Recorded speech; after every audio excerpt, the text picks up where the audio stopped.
আর কতদিন চলবে ইমরান? তোমার কি বিবেক জ্ঞান বলতে কিছুই নেই?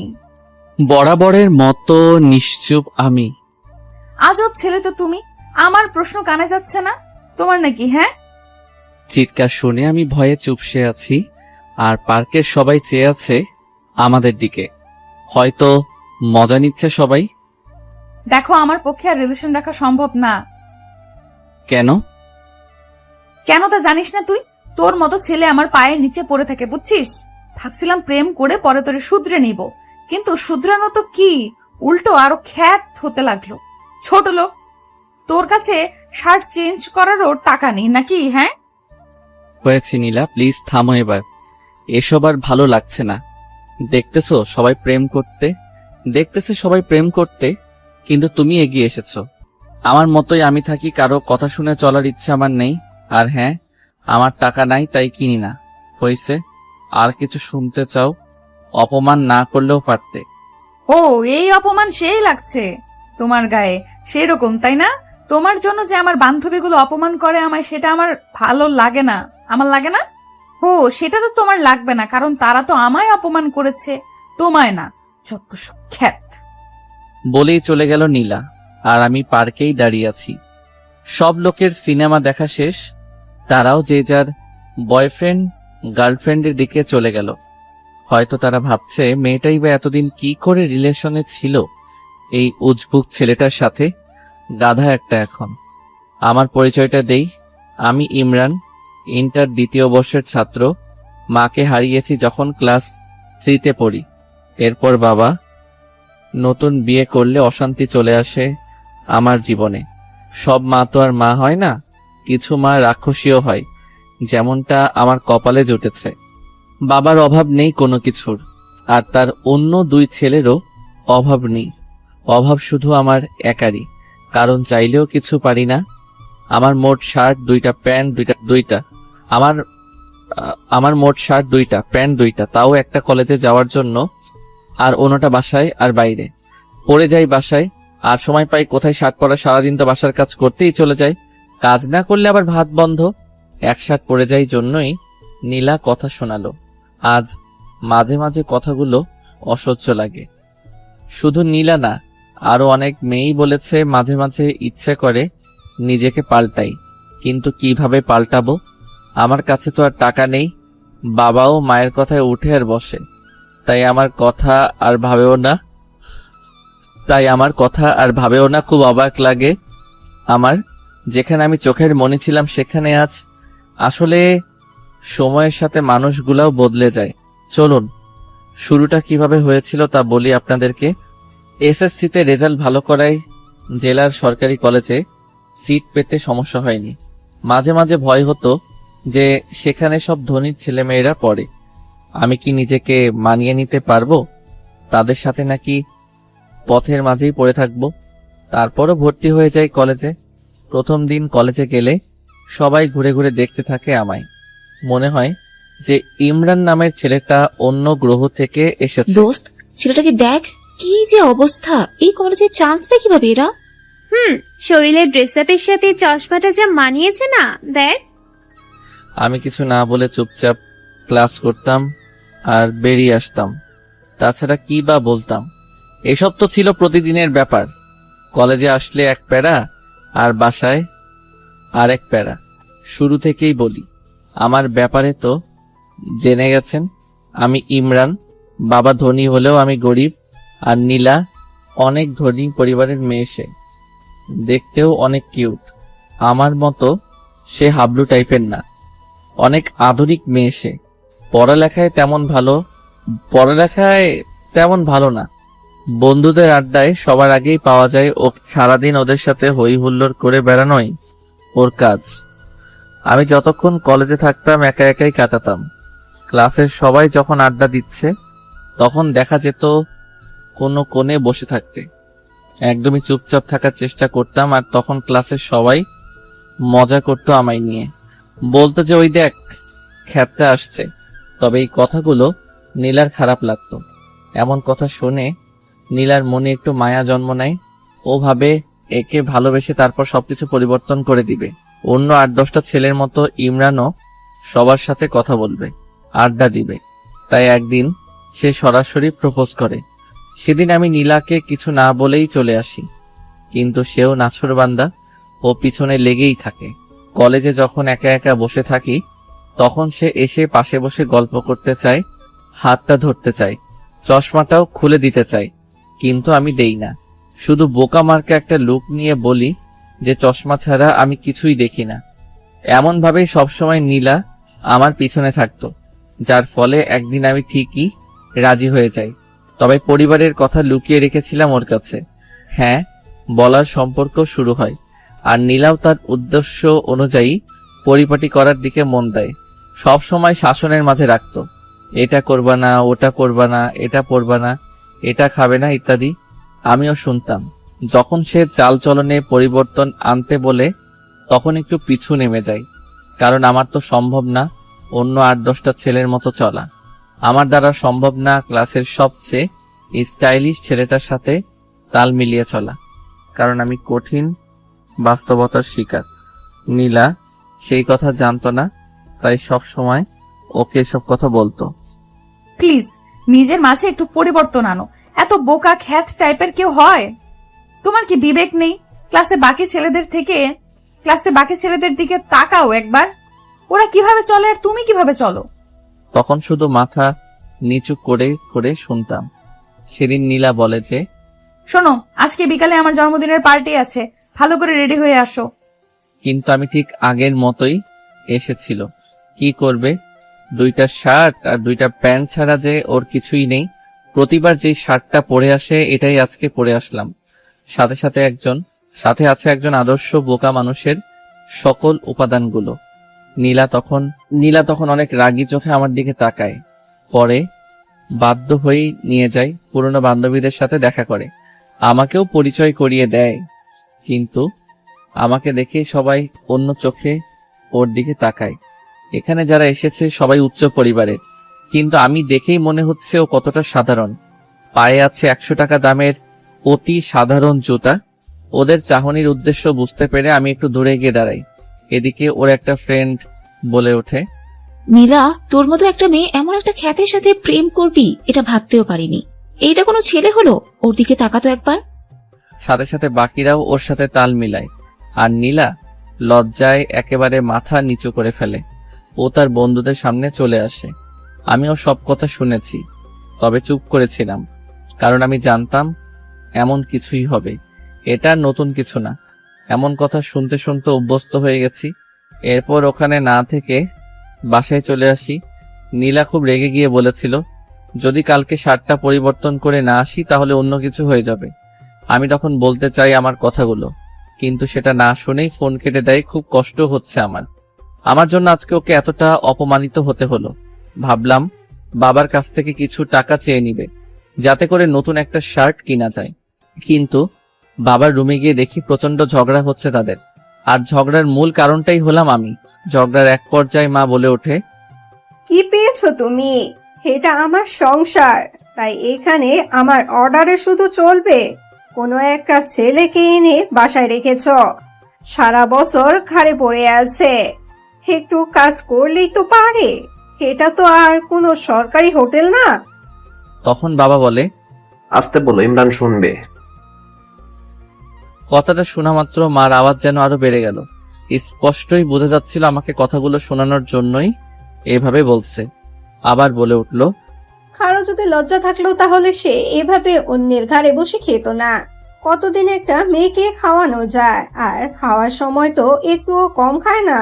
এটা ভাবে না যে এখানে দয়ার খানা খাচ্ছে সে। মা এর সবগুলো কথাই শুনি, কিন্তু জবাব দেওয়ার মতো শক্তি নেই। তাই চোখের অশ্রু ফেলেই তার সেই কথার জবাব দিলাম। ফুপিয়ে ফুপিয়ে কাঁদতে লাগলাম। কেন আজকে আমি এমন অবস্থার সম্মুখীন? আমারও তো অনেক সুন্দর একটা পরিবার ছিল, কত সুখের ছিল পরিবারটা। বাবা মায়ের একমাত্র সন্তান ছিলাম, অঢেল সম্পত্তির মালিক ছিল বাবা, কিন্তু আচমকাই একটা অসুস্থতায় মা মারা যায়, যার ফলে আজকের এই পরিস্থিতি, আর আমি হয়ে যাই এতিম। লাবিব তখন ছোট ছিল, তাই সেই সুযোগে তার চাচা তাদের সব সম্পত্তি নিয়ে যায়। লাবিব হয়ে যায় একদম নিঃস্ব। সেদিন আর বাবার কাছে টাকা চাইতে পারিনি, যার ফলে আর কিছু কিনাও হয়নি। রাতে না খেয়েই ঘুমিয়ে পড়ি। পরদিন সকালে পকেটের 10 টাকা দিয়ে গিয়ে বাইরে নাস্তা করে নেই। দুপুরটা না খেয়ে কাটিয়ে দেই। আমি যে না খেয়ে আছি এটা আমার ঠিকই বুঝতে পেরেছে, কিন্তু একবারের জন্য খেতে বলেনি। বিকেলে নীলা ফোন দেয়। কোথায় আসবি জিজ্ঞেস করতেই বলে যে কলেজের পাশের পার্কে আসতে। অনেকটা ভয়ে ভয়ে বাসা থেকে বের হই। আমি জানি না নীলা কি করবে আমার সাথে যখন সে দেখবে আমার গায়ে সেই পুরনো শার্টটাই আছে, যখন দেখবে পায়ে সেই আগের জুতাই আছে, যখন দেখবে মাথার চুলগুলো আগের মতোই এলোমেলো, তখন যে কি করবে আমার সাথে। এসব ভাবতে ভাবতে পার্কে কখন আসি বলতেই পারি না। নীলার সামনে যেতেই তার চোখ দুটো লাল করে ফেলে। ওর পুরো মুখটাই লাল হয়ে যায়, যেটা থেকে বুঝতে পারি যে নীলা প্রচন্ড রেগে গেছে। আর তখনই প্রথমে সেই কথাগুলো বলে। এভাবে আর কতদিন ইমরান, আমি আর পারছি না। কি করলাম আমি নীলা? কি করলাম মানে? আমার কথার কোনো গুরুত্ব নাই তোমার কাছে? কি বলো এসব? অবশ্যই আছে, আসলে কাজে অনেক বিজি ছিলাম তাই আর মার্কেটে যাইনি। ভালো। টাকা আছে কি তোমার কাছে? সরি নীলা। চুপ করো। তুমি তাকাও তো একবার নিজের দিকে, কেমন দেখা যায় তোমাকে? তোমার জন্য কোনো বন্ধুদের সামনেও যেতে পারে না লজ্জায়। সবাই দেখলেই বলে যে ওই খ্যাতটার জিএফ আসছে। আমি মাথা নিচু করে রাখি শুধু। তোমার সাথে আমি আর পারছি না। আমার একটা সম্মান আছে। ভেবেছিলাম ভালোবাসার পর তুমি পরিবর্তন হবে, কিন্তু তোমার মাঝে এক ফোঁটাও পরিবর্তন আসেনি। সরি। না, আমি আর পারছি না। তোমার সাথে সবকিছু এইখানেই শেষ করলাম। এটা বলেই নীলা উঠে চলে গেল, আর আমি অশ্রু ভেজা চোখে ওর চলে যাওয়ার দিকে তাকিয়ে থাকি। এছাড়া কি বা আর করতে পারি? এই মুহূর্তে প্রচন্ড কষ্ট হচ্ছে, গাল বেয়ে বেয়ে চোখের পানি পড়ছে। আমি জানি নীলা আমার সম্পর্কে কিছুই জানে না, তাই এমন করেছে। কিন্তু সে কি করবে? তার তো কিছুই করার নেই। তারও তো মান সম্মান আছে। মনে হচ্ছে নিঃশ্বাস এখনই বন্ধ হয়ে যাবে। আস্তে আস্তে উঠে দাঁড়িয়ে সোজা চলে যাই নদীর পাড়ে।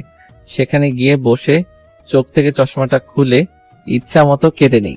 যদি মা থাকতো, কারো দয়ার পাত্র হয়ে থাকতে হতো না, এতটা অসহায়ও থাকতে হতো না। একটু পর চোখের পানিটা মুছে আকাশের দিকে তাকাই আর চিৎকার করে বলতে থাকি, আল্লাহ, কেন তুমি এমন করলে আমার সাথে? কি দোষ করেছিলাম আমি? কেন এত কষ্ট দাও আমাকে? কেন আমার মাকে কেড়ে নিলে আমার কাছ থেকে? কেন তার আদর ভালোবাসা আমাকে পেতে দিলে না? আমার এখনো মনে পড়ে ছোটবেলায় চুল কাটাইতে চাইতাম না, জন্য মা জোর করে বাবার সাথে পাঠাই দিত। আর এখন সেই চুল কাটাতে চাইলেও টাকা নেই। ঈদের দিনে সকালে উঠে মা এসে আগে আমায় আমার গিফট দিত, কত আদর করেই না লাচ্ছা খাওয়াই দিত। আর এখন আমার সৎ ভাইদের সৎ মা খাওয়াই দেয়, ঈদের ড্রেস দেয়। আমি শুধু চেয়ে দেখি, কি আর করব, মা নেই যে। কিছুক্ষণ পর খেয়াল হলো যে অনেক রাত হয়ে গেছে, সাথে প্রচন্ড ক্ষুধা একদম সহ্য করতে পারি না, তাই বাসার দিকে এগিয়ে যাই। বাসায় আবার যে কি অপেক্ষা করছে কোনো কাজই করা হয়নি। বাসার সিদ্ধান্ত নেই, যত কিছুই বলুক কান পেতে সেগুলো শুনবো আর খেয়ে নিব। বাসায় মা বসে বসে টিভি দেখছিল, কিন্তু আমি এসে কলিং বেল বাজাতেই উনি প্রচন্ড বিরক্ত হন। প্রথমে ভেবেছিলেন ওনার স্বামী এসেছে, কিন্তু দরজা খুলে যখন দেখেন আমি দাঁড়িয়ে আছি, তখন ওনার রক্ত গরম হয়ে যায়। প্রচন্ড রেগে কথা বলে, থাকিস কই? এত রাতে কেউ বাসায় আসে? এটা কি নিজের বাসা পাইছস? থাকছস অন্যের বাসায়, লজ্জা করে না? আবার এত রাত করে বাসায় ফিরস? চুপ করেই কথাগুলো শুনতে থাকি, কিছুই বলার নেই। রুমে এসে কিছুক্ষণ শুয়ে থাকি, তারপর ক্ষুধার জ্বালায় মায়ের সামনে যাই। ওনার সামনে গিয়ে দাঁড়াতেই উনি রাগী চোখে তাকায়। একটু ভয় পেলেও বাধ্য হয়ে বলি যে, মা, খাওয়ার মতো কিছু আছে? খুব ক্ষুধা লেগেছে। এই পাইছস কি তুই? হ্যাঁ, তোর খাওয়া দেখে মনে হচ্ছে না তোর মা এখানে কোনো হোটেল দিয়ে রাখছে। বিনা পয়সায় তো 15 বছর পার করলি, আর কতদিন খাবি অন্যের ঘাড়ে? মা, আমি একটা চাকরি পাই, তারপর আপনাদের সব টাকা শোধ করে দেব। প্লিজ এখন আমাকে কিছু খেতে দিন, খুব ক্ষুধা লেগে আছে। আমার ঠেকা পড়ে নাই তোকে খাওয়ানোর। আচ্ছা, তোর কি কোনো বিবেক নাই? মানুষের তো একটু লজ্জাও থাকে, তোর কি সেটাও নেই? মাথা নিচু করে রাখি। একটু পর মা উঠে গিয়ে কতগুলো শুকনা মুড়ি এনে দেয় আর বলে, এই নে দয়ার খানা, তোর কাছে হাত জোর করে বলি, দূর হ তুই। এত আপদ ভালো লাগে না আর, আল্লাহ বাঁচাও। ততক্ষণে চোখ থেকে অশ্রু পড়া শুরু করেছে। খাওয়ার ইচ্ছেটাই চলে গেছে, না খেয়ে রুমে চলে আসে আর প্রচন্ড কান্না করি। তবে সেটার কোনো শব্দ নেই, সিদ্ধান্ত নেই যে আর থাকবে না এখানে। জানিও না কোথায় যাব, তবে এটা নিয়ে ভাবিও না। খাতা কলম নিয়ে বসে যাই। উদ্দেশ্য বাবাকে একটা চিঠি লেখা। চিঠি লেখা শুরু করে দিলাম। আব্বু, কেমন আছো? নিশ্চয়ই অনেক ভালো আছো, তাই না? জানো, আমিও অনেক ভালো আছি। প্রতিদিন সকালে মা নামক পাষণ্ড মানুষটা আমাকে অনেক আদর করে, কতগুলো বকা দেয়। প্রতিবার খাওয়ার সময় কত সুন্দর করে আমাকে বিভিন্ন কথা বলে। আচ্ছা, তুমি কি সেটা শোনো না, দেখো না, নাকি দেখেও না দেখার ভান করো? কষ্ট হয় না তোমার সেই ছোট্ট ইমরানের জন্য? জানো, আজকে প্রায় একদিন না খেয়ে আছি। তুমি জানো আমি ক্ষুধা একদমই সহ্য করতে পারি না, কিন্তু দেখো আমি ঠিকই এখন পারছি। আমি না অনেক পরিবর্তন হয়ে গেছি। এখন আর কাঁদি না, কাউকে জড়িয়েও ধরি না, শুধু চুপচাপ থাকি আর ভাবি, হয়তো মা থাকলে আমার সাথে কখনো এমন হতো না। কোথায় হারিয়ে গেলে? অনেক ভালোবাসি তোমাকে, সত্যি অনেক ভালোবাসি। ইতি, তোমাদের আদরের সন্তান। এরপর ছাদে চলে যাই। তারপর কিছুক্ষণ আকাশের দিকে চেয়ে থাকি। তারপর এসেই সবকিছু গুছিয়ে নেই। খাতা কলমটা এখনো ব্যাগে নেওয়া হয়নি। ওটার দিকে চোখ পড়তেই নীলার কথা মনে পড়ে যায়। কত ভালোবাসতাম তাকে, বাঁচার স্বপ্ন দেখেছিলাম তাকে নিয়ে, কিন্তু সেও ছেড়ে চলে গেছে। নীলা সত্যটা জানা দরকার, তাই নীলার জন্যও একটা চিঠি লেখা শুরু করে দিলাম। নীলা, হয়তো ভালো আছো। ভালো তো থাকবেই, তোমার জীবন থেকে একটা বাধা দূর হয়েছে যে। আসলে আমি জানতাম না তুমি কি দেখে আমাকে ভালোবেসেছিলে, তাই তো তোমার কথায় রাজি হচ্ছিলাম না। কিন্তু যখন তুমি বারবার এসে আমাকে বলতে লাগলে, তখন কেন যেন আমার মনে হলো তুমি সত্যি ভালোবাসো আমাকে। তাই হ্যাঁ বলে দিয়েছিলাম। কিন্তু আস্তে আস্তে আমি বুঝতে পারি আমার চলাফেরা তোমার চাহিদা মতো হচ্ছে না। তোমার মনের মতো আমি হতে পারছি না। পারবো কিভাবে? তুমি চাইতে আমি অন্য সবার মতো থাকি, সবাই যতটা স্মার্ট হয়ে থাকে আমিও সেটা করি।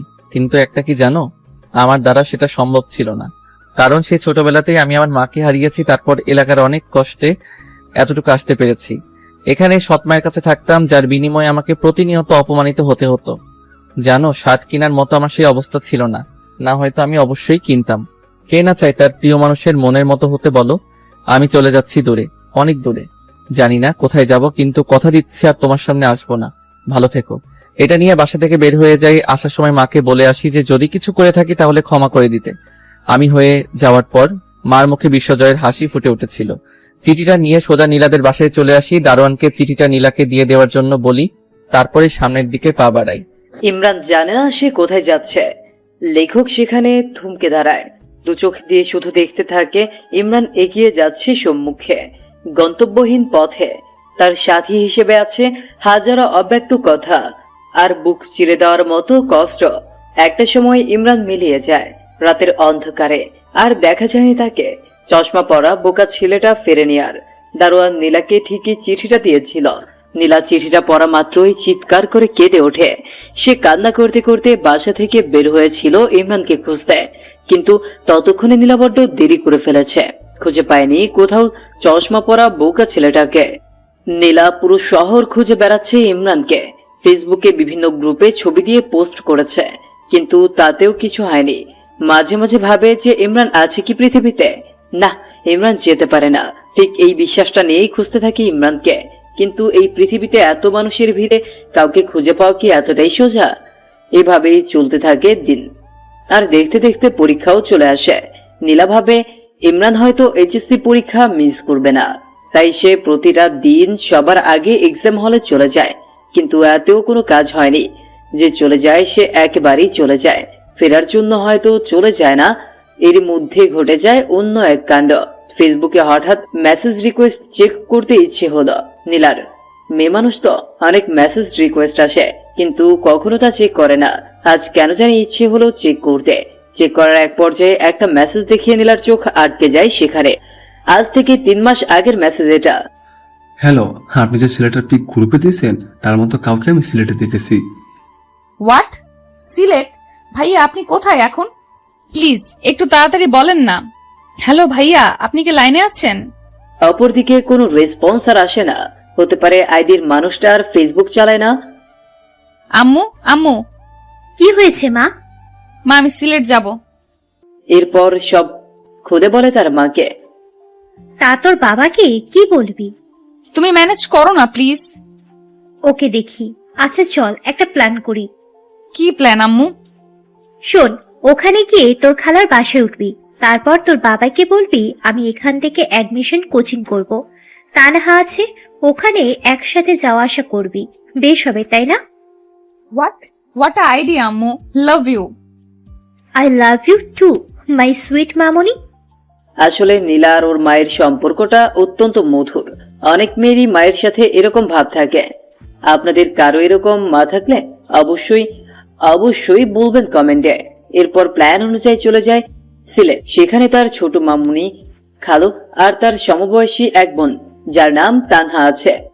বাসে উঠলে পরের দিন গিয়ে বাস স্টপে নামে। এরপর তার বোন নিতে আসলে তার সাথে চলে যায়। হ্যালো মামুনি, কেমন আছো? আমি ভালো। মা তুই? মামুনি তুমি কিন্তু আরো মোটু হইছো। সে কথা বলিও না, বসে বসে শুধু গিললেই হবে। কি বললা তুমি? আমি গিলি আর তুমি বসে থাকো মনে হয়। দিন দিন ডায়েট কন্ট্রোলে না রেখে বাড়াচ্ছে আর আমাকে বলতে আসছে এখন। নীলা চল, উপরে এতে ঝগড়া থামবে না এখন। দেখলি আমি এসেই বাজায় দিলাম ঝগড়া। এখন দেখবি আরো কত ঝগড়া লাগে। রাতে দুইজনকে ঝগড়া শেখাবো। আল্লাহ গো, তুই পারিস নীলা। ওই আমি না পারলি কি তুই পারবি? আচ্ছা বল, এখন হঠাৎ তোর জেলার কোচিং বাদ দিয়ে এখানে কারণটা কি? কোনো কারণ নাই, এমনিতেই তোর সাথে থাকবো তাই। ওই দেখ, আমার সামনে কোনো রকম চালাকি চলবে না, সত্যি করে বল। ইমরানের কথা বলছি না তোকে? ওই খ্যাতটা তো কি করছে হাদারাম? ওকে সেদিন অনেক অপমান করি জন্মদিনে। তারপর থেকে অনেক খুঁজেছি আর পাইনি, এই চিঠিটা পাইছি শুধু। এরপর তানহা চিঠিটা পড়ে সেও নিজেকে আর সামলাতে পারে না। নীলা একটা মা কিভাবে এরকম হতে পারে? এরা মা না অন্য কিছু? বাদ দে, আমাদের কাজ ওকে খুঁজে বের করা। তাই করতে হবে। পর কোচিং, বাসা, শহর সব জায়গা খুঁজেছে, কিন্তু কপাল খারাপ, কোথাও পায়নি। খুঁজে পায়নি সেই আইডি থেকে কোনো সিগন্যাল। এদিকে আস্তে আস্তে দিনও যেতে থাকে।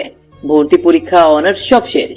ইমরানের কথা মনে করতে করতে যে কিভাবে 4টা বছর কেটে গেল নীলার জীবন থেকে, মাঝে মাঝে এইসব মনে করে অনেক হাসি পায়। নীলা এতদিন যে খোঁজেনি তা কিন্তু না।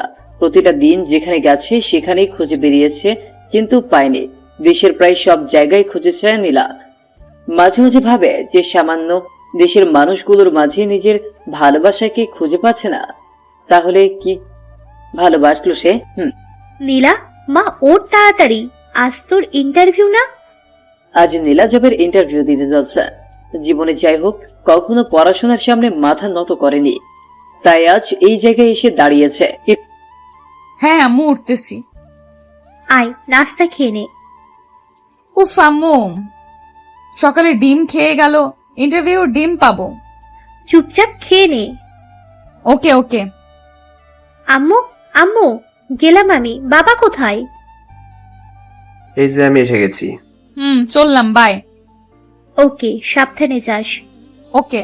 পর তানহাকে ফোন দেয় নীলা। হ্যালো, কই তুই? এই তো বের হলাম, তুই কোথায়? আমিও বার হইছি। ওকে আয়। এরপর তারা তাদের গন্তব্যে ফিরে ওয়েটিং রুমে বসে অপেক্ষা করছে। একটু পর তানহা ডাক এলো। সে নীলাকে রেখে চলে গেল ভেতরে, আর 15 মিনিট পর ফিরে এলো। কি হইল ভেতরে? চাকরির কি হইল জানি না, তবে ক্রাশ খাইছি রে।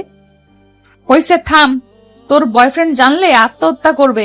এমনিতেই যে ঢঙ্গি সে। ওই আমার বিএফ কে নিয়ে বাজে বলবি না। আর যাই বলিস, অফিসের বস দেখতে সেই। এই অফিসে কাজ করতে পারলে জীবন ধন্য হবে যে। হইছে থাম, আমার সিরিয়াল আসছে, আমিও গিয়ে দেখে আসি তোর ক্রাশকে।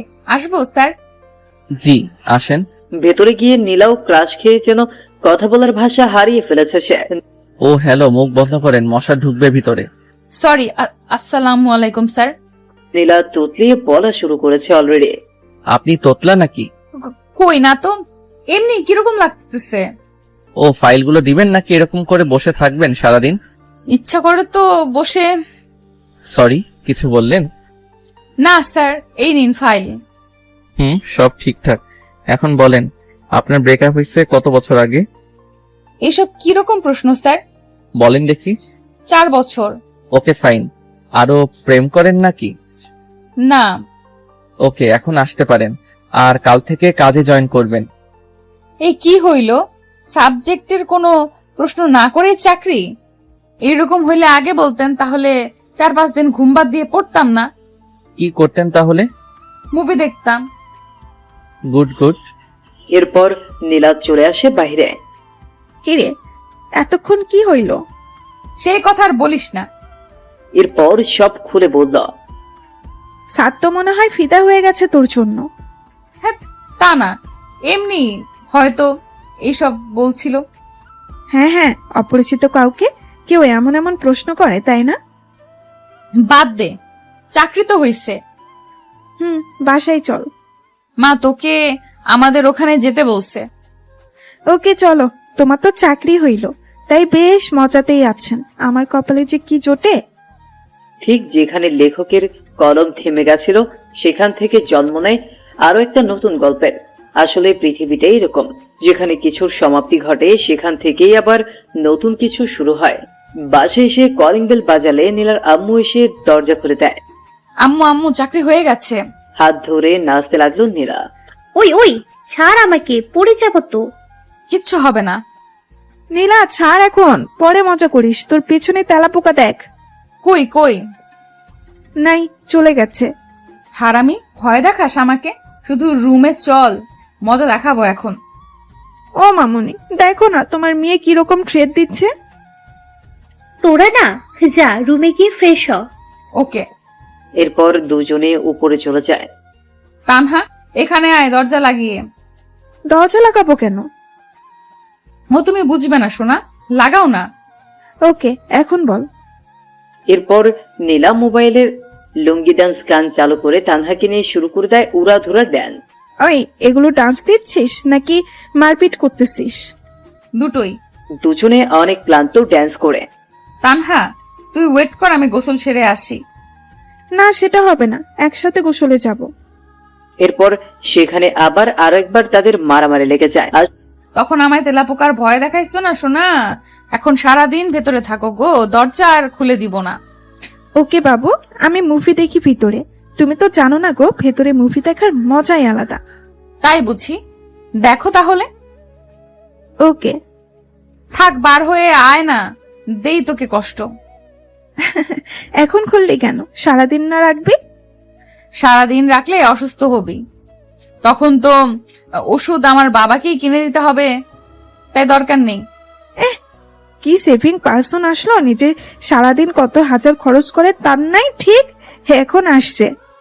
হয়েছে হয়েছে, আয় এখন নিচে যাই, ফ্রিজে ফুচকা আছে, খাওয়াবো, চল। তাই নাকি? চল তাহলে। আসলে সমবয়সী বোন থাকলে যা হয় আর কি। বিকেলের দিকে তানহার কনফার্মেশন মেসেজ আসে, সে অনেক খুশি। রাতে দুজনে খেয়ে ছাদে চলে যায়।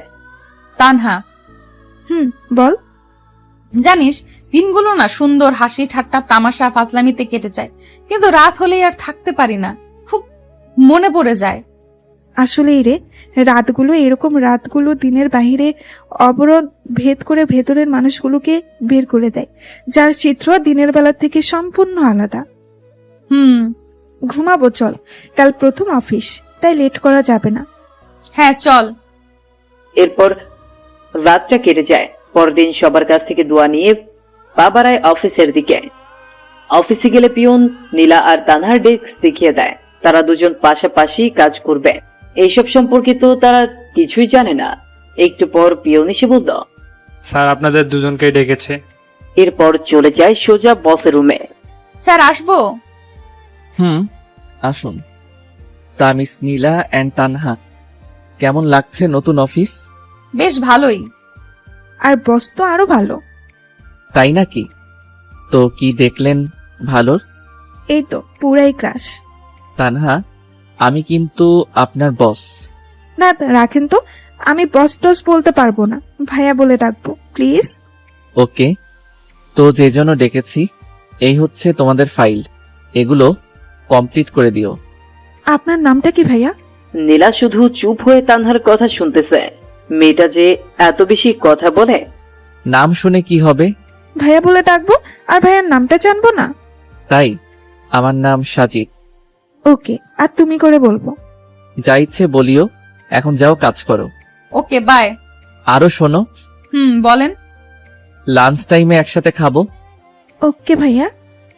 এরপর যে যার কাজে মন দেয়। এইদিকে লাঞ্চের টাইম কোন দিক দিয়ে চলে যায় তা সাকিব বুঝতেই পারে না। ভাইয়া একটু সময় হবে কি? তোমার ক্ষুধা লাগছে অনেক তো। ও সরি, আমার তো মনেই নেই, তো তোমরা আগে মনে করে দিবা না? আপনি যে মনোযোগ দিয়ে কাজ করতেছেন, কিভাবে ডিস্টার্ব দেই বলেন? ওকে, চলো এখন। এরপর লাঞ্চ শেষ করে আবার সবাই যে যার কাজে চলে যায়। অফিস টাইম শেষ হলে বাসায় চলে যায় সবাই।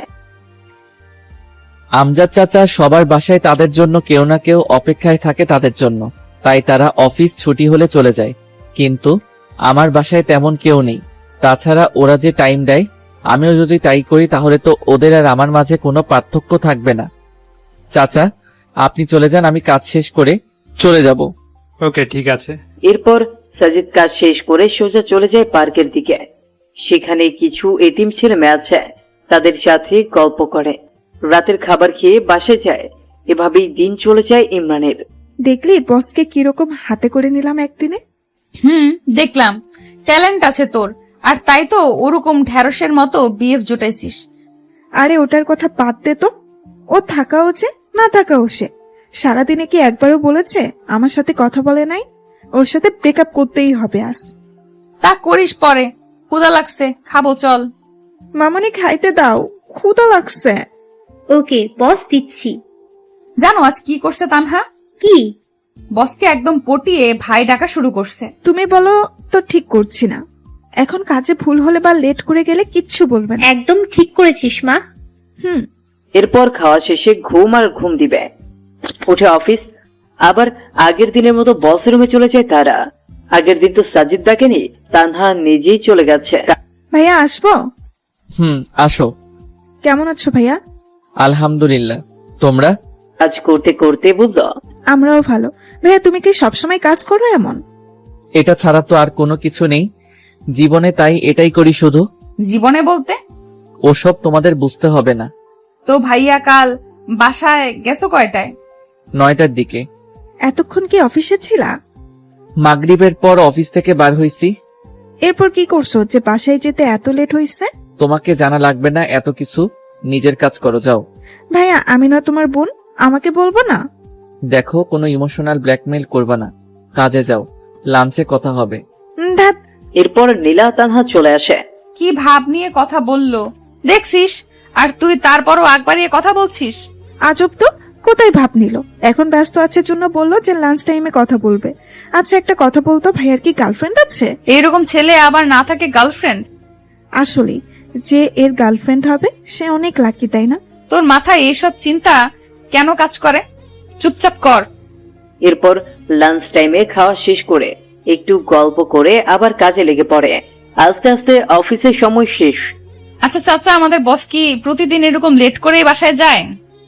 মা, তো লেট করার কারণ কি? উনি বলেন যে আমি যদি কর্মচারীদের মতো একই সময় দেই তাহলে তারা আমার মধ্যে পার্থক্য কি? আর বাসায় কেউ নেই, তাই যত সময় পাই কাজে লাগাই। আর কি কি করেন উনি? এই তো প্রতিদিন পার্কে যাব, এতিম ছেলেদের সাথে গল্প করব, তাদের সাথে খেলে খাওয়া দাওয়া করে তারপর বাসায় যাই। ওকে চাচা, ভালো থাকবেন, যাই তাহলে। ঠিক আছে মা, সাবধানে যেও। নীলা আসছে, ছেলেটা অন্যরকম। যতই তার বিষয়ে জানতেছি ততই ব্যাপারটা ঘোলাটে লাগতেছে। প্রপোজ করবো নাকি বলতো? তুই না ভাইয়া বলিস। ভাইয়ার জন্য কি প্রপোজ করা যাবে না? ওই আমার কোন জন্মের ভাই? হ্যাঁ, আজীব মানুষ তুই রে, যা ইচ্ছা কর। এরপর তারা আবার পরের দিনের জন্য প্রিপারেশন নিচ্ছে। অফিসে গিয়ে তানহা সোজা চলে গেল সাজিদের রুমে। হাই। কেমন আছো? ভাই একটা কথা বলি। বলো। ধরো আমি যদি তোমায় প্রপোজ করি তখন তুমি কি করবা? দেখো, এরকম মন মানসিকতা নিয়ে যদি এখানে আসো তাহলে আসতে পারো। এখন এটা অফিস, প্রেম করা জায়গা না। আর হ্যাঁ, আমি তোমায় বোন ভাবি, অন্য কিছু না। আর এর থেকে বেশি বাড়াবাড়ি করলে এটাও হারাবা, সো বোনের মতোই থাকো, এতেই ভালো। ওকে। এটা বলেই তানহা চলে গেল নিজের ডেস্কে। নীলাকে সব খুলে বলতেই হাসতে হাসতে শেষ। এই কুত্তি, হাসিস কেন? হাসবো না তো কি করব, উচিত শিক্ষা হইছে তোর। আজকে যা প্রপোজ কর, হারামি একটা। জিহবা বাকিয়ে ওয়াশরুমে গেল তানহা। এরপর কাজ করতে করতে লাঞ্চের সময় চলে আসে। ভাইয়া খাবো চলো। আমার ক্ষুধা নেই, তুমি যাও। সাজিদের কথাই দেখে বোঝা যাচ্ছে যে সে অনেকটা রেগে আছে তানহার উপরে। ভাইয়া প্লিজ চলো না। যেতে বলছি না তোমায়, তুমি যাবা। তানহা ভয়ে চলে গেল। একটু পর নীলা গেল তার বস রুমে। স্যার আসবো? হ্যাঁ নীলা আসো। স্যার খাইতে চলেন না প্লিজ, আপনি না খেলে ওদিকে তানহাও খাবে না বলতেছে। প্লিজ চলেন না। ওই খাবে না কেন? বলতেছে ভাইয়াকে ছাড়া বোন খায় নাকি, প্লিজ চলেন। যদি এটাই ভাবতো তাহলে আর এরকম কাণ্ড করতো না। ওটা ভুল হয়ে গেছে, এখন চলেন তো। আর ওর এ দোষটা কোথায়? যে কোনো মেয়ে আপনাকে দেখলে ক্রাশ খেয়ে যাবে। আপনি হয়তো জানেন না আমাদের এখানে কত মেয়ে লুকিয়ে লুকিয়ে আপনাকে দেখে। হইছে, চলেন তো এখন। হুম। এরপর খাওয়া শেষে চলে যায় যে যার কাছে। একটু পর পিয়ন এসে বলে গেল কাল মিটিং আছে, সবাই যেন তাড়াতাড়ি চলে আসে অফিসে। কাজ শেষ করে শেষে সবাই চলে যাচ্ছে যে যার বাসায়। কি মা, তোমরা দাঁড়িয়ে যে বাসায় যাবা না?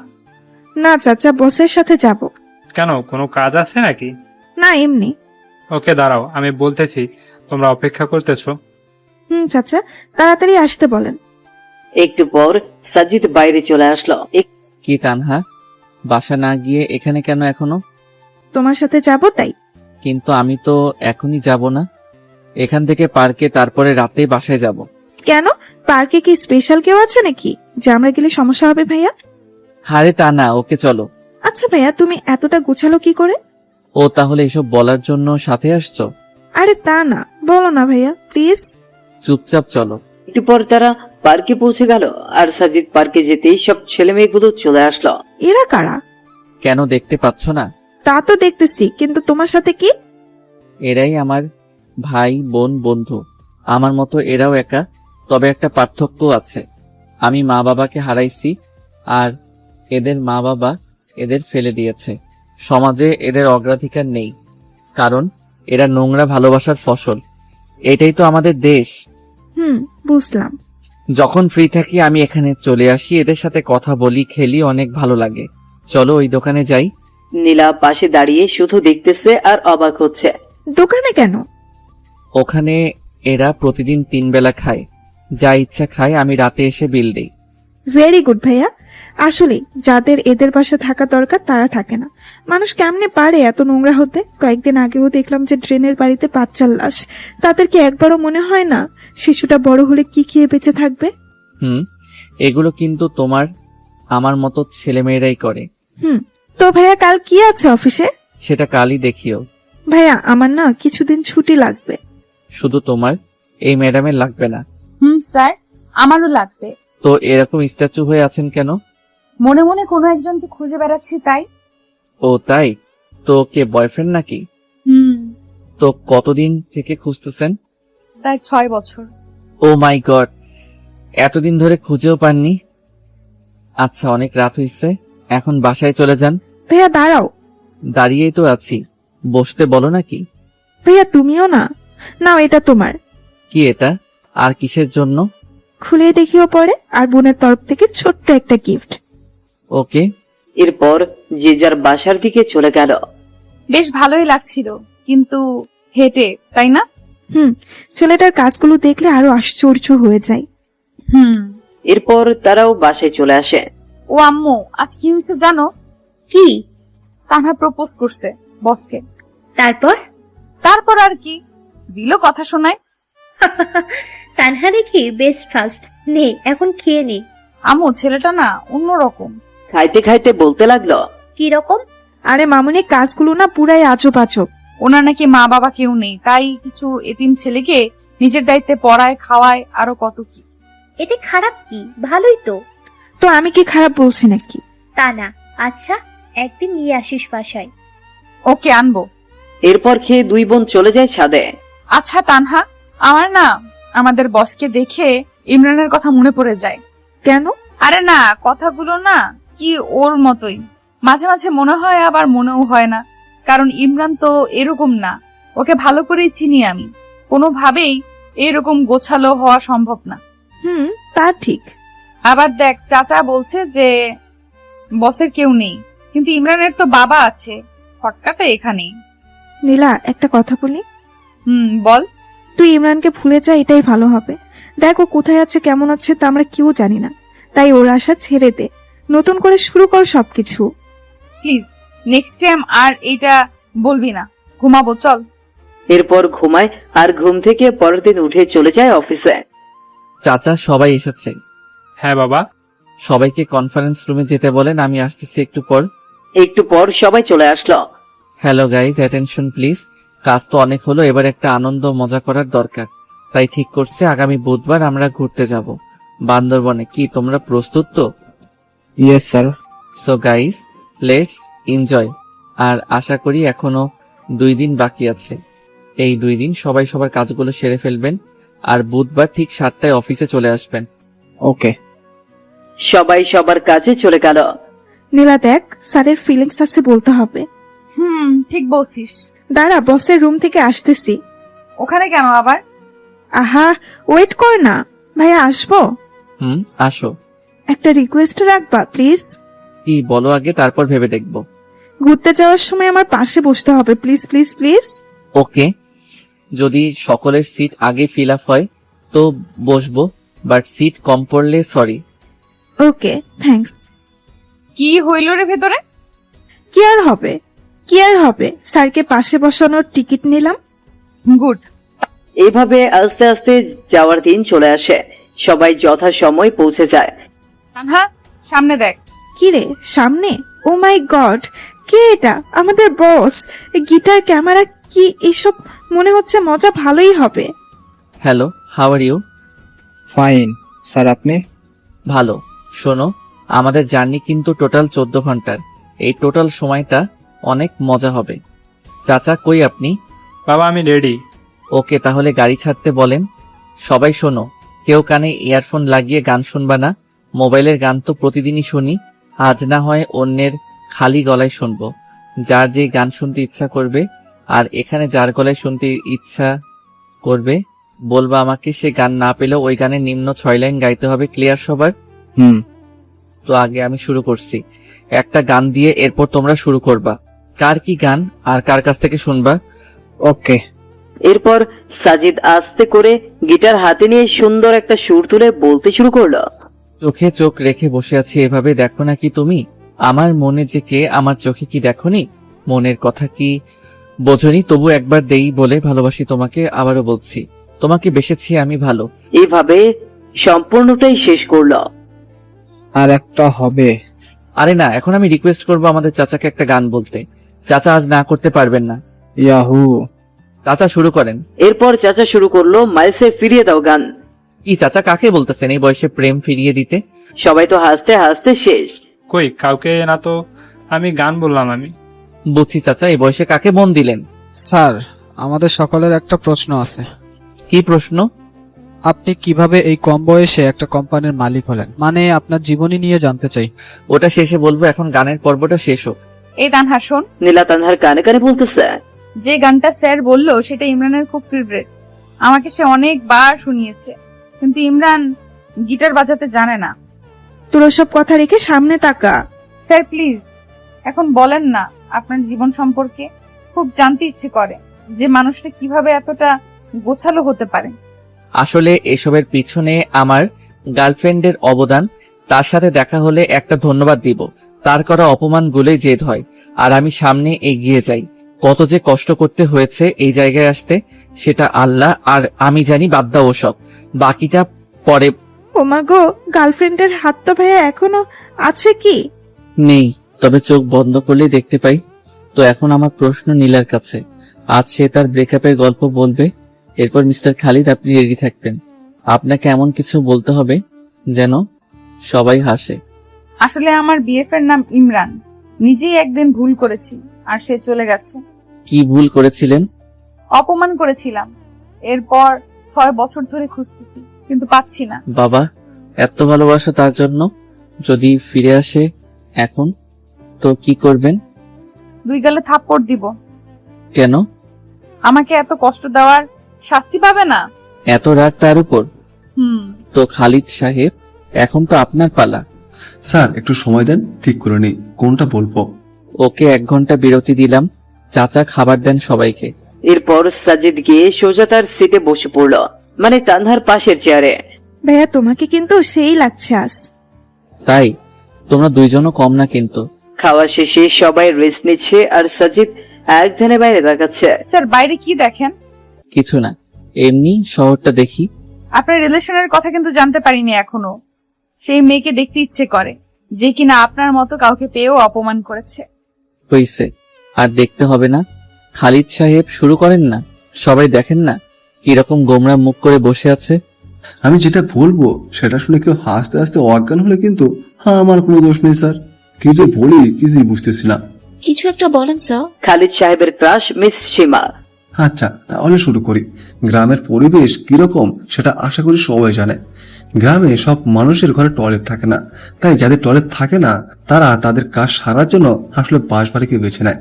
এর মধ্যে কিছু মানুষ আছে যারা আবার নিচে কাজ চালাতে পারে না, কাজ চালানোর জন্য তারা বিভিন্ন গাছের উপরে উঠে। তো এক লোকের অভ্যাস হচ্ছে যে গাছে উঠে সিগারেট খাওয়া প্লাস টয়লেট সারা। প্রতিদিনের মতো সেদিন বাসবাড়িতে গেলে সেদিন এক অন্যরকম কিছু ঘটে। কিরকম? সবাই আগ্রহ নিয়ে শুনতেছে আসলে কি হতে চলেছে। সেদিন তিনি চারপাশ দেখে সুন্দর গাছে উঠে গেল, তারপর আস্তে আস্তে সিগারেটের টান আর কাজ শুরু করে দিল। এদিকে এক বৃদ্ধ আবার নিচে এসে বসে পড়েছে। উপরে যে একজন আছে তার লক্ষ্যই করনি। এদিকে উপরের জন নিচের জনকে দেখে নাই, তাই যে যার মতো কাজ করতেছে। উপরের জন তখনও শুরু করতে পারে নাই, তাই জোরে চাপ দিয়ে গাছ নাড়া শুরু করেছে। এটা আবার নিচের জন দেখে উপরে যেই তাকাইছে ঠিক সময় জিনিসের সাথে মুখে চোখু উপরের জন তখনও বুঝতে পারে না যে নিচে কি হচ্ছে, তাই সে কাজ চালাইতেই রাখলো। আর নিচের জনের মুখ শেষ। কোন রকমের নিচের জন মুখ তুলে বলল, ওই থামবো নাকি লাঠি দিয়ে গাছে উঠবো। এটা শুনে উপরের জন নিচে তাকায় দেখে যা কাজ এতক্ষণে সেরে ফেলেছে সে আর কে পায়, তাকে এক লাফ দিয়ে গাছ থেকে লাফ দিত। আর নিচের জন বলতেছে, হারামজাদা কি খাস তুই, এত টক আর কি গন্ধ। গাছে উঠে তোর টয়লেটের দৃশ্য আবার এক ভাই দূর থেকে ওপ্পো মোবাইল দিয়ে ভিডিও করছে। এরপর পুরো গ্রাম প্রচার। হা হা হা। কি শুনাইলেন ভাই? এরপর অন্য পর্ব শুরু হয়ে গেল। যে যার কাছে ইচ্ছা গান শুনতে যাচ্ছে আর সাজিদ সুন্দর করে গিটার বাজিয়ে যাচ্ছে, যা শুনে সবাই মুগ্ধ। এর মাঝেই তারা দুপুরের খাওয়া শেষ করে দিয়েছে। শোনো সবাই, আর অনলি 5 ঘন্টা রাস্তা আছে, এই সময়টা সবাই একটু রেস্ট নাও। এরপর যে যার সিটে সাজিদও গেল তার সিটে। একদিকে 3 সিট হওয়ায় সাজিদ, নীলা, তানহা তিনজন একসাথেই সাজিদের পাশে নীলা জানলার পাশে বসে। সাজিদ বাইরের শহর দেখতেছে। সে কতই ব্যস্ত না, সবাই যে যার গন্তব্যে ছুটছে। হয়তো কারো মায়া টানছে তাদের এইদিকে ঘুমের মাঝে নীলা মাথাটা সুন্দর করে সাজিদের কাঁধে দিয়েছে, যা সাজিদের মনে অন্যরকম ভালো লাগে। ইচ্ছে করে হাত দুটো শক্ত করে জড়িয়ে ধরতে, কিন্তু ধরতে গিয়েও কোথায় যেন বাধা পায় সে, তাই আর দেওয়া হয়ে ওঠে না। কি যে মায়াবী লুক একটা, যা দেখে কোনো ছেলে ক্রাশ না খেয়ে থাকতেই পারবে না। সাজিদেরও এর ব্যতিক্রম হবে না। এই যে ভাইয়া কি দেখতেছো ভাবে? কই কি এমনি কি নিষ্পাপ লাগছে? তাই নাকি? শুধু নীলা না ঘুমাইলে সবাইকে নিষ্পাপ লাগে। তাই নাকি? কই আগে তো জানতাম না। তুমি একটু ঘুমাও তো দেখি কিরকম নিষ্পাপ লাগে। ভাইয়া তুমিও না। এর মধ্যেই নীলা উঠে যায়। এদের কথাবার্তায় সরি, আমি ভুলে মাথা দিয়ে ফেলেছি, স্যার ক্ষমা করবেন। সমস্যা নেই, তুমি এভাবে ঘুমাইতে পারো। না, আর ঘুম আসবে। তাই তাহলে একটা গান শোনাও। ঘুম থেকে উঠে কেউ গান বলার মুডে থাকে নাকি? তাই এই যে পানি নাও আর ফ্রেশ হও। এদিকে এসে আমি বাকিদের অবস্থা দেখে আসি। ওকে। সবার কি অবস্থা, ঠিক আছেন তো? স্যার সবাই ঠিক, শুধু মোটো ভাইয়ের একটু সমস্যা হয়েছে। কি সমস্যা? স্যার চাপ দিয়েছে আর মোটো ভাই সহ্য করতে পারছে না, যখন তখন ড্রাম ফেটে যাবে। মোটু ভাই আর একটু সহ্য করেন, আমি ড্রাইভারকে বলছি কোনো হোটেল দেখে গাড়ি পার্ক করতে। এরপর নিজের সিটে চলে এলো। রাত 11টার দিকে তারা গিয়ে রিসোর্টে ওঠে। এরপর সবাই সবার রুমে, আর সাজিদ বাইরে এসে রাতের আকাশ দেখতেছে, যা তানহার চোখে পড়ে। কি দেখতেছো ভাইয়া? এই তো তারাগুলো দেখি। দেখো, সবগুলোকে স্থির দেখা যাচ্ছে, কিন্তু কেউই স্থির না। এ যার নিজের বেগে ছুটছে তো ছুটছে, দিন শেষে আবার এক জায়গায় মিটছে। কি অদ্ভুত, তাই না? ভাইয়া একটা কথা বলি। বলো। তারাগুলো কিন্তু কাউকে কেন্দ্র করে ছুটছে, কিন্তু আমাদের মাঝে এমন কেউ কেউ থাকে যারা কিন্তু কোনো কেন্দ্র ছাড়াই ছুটে চলছে। কে বলছে তোমাকে?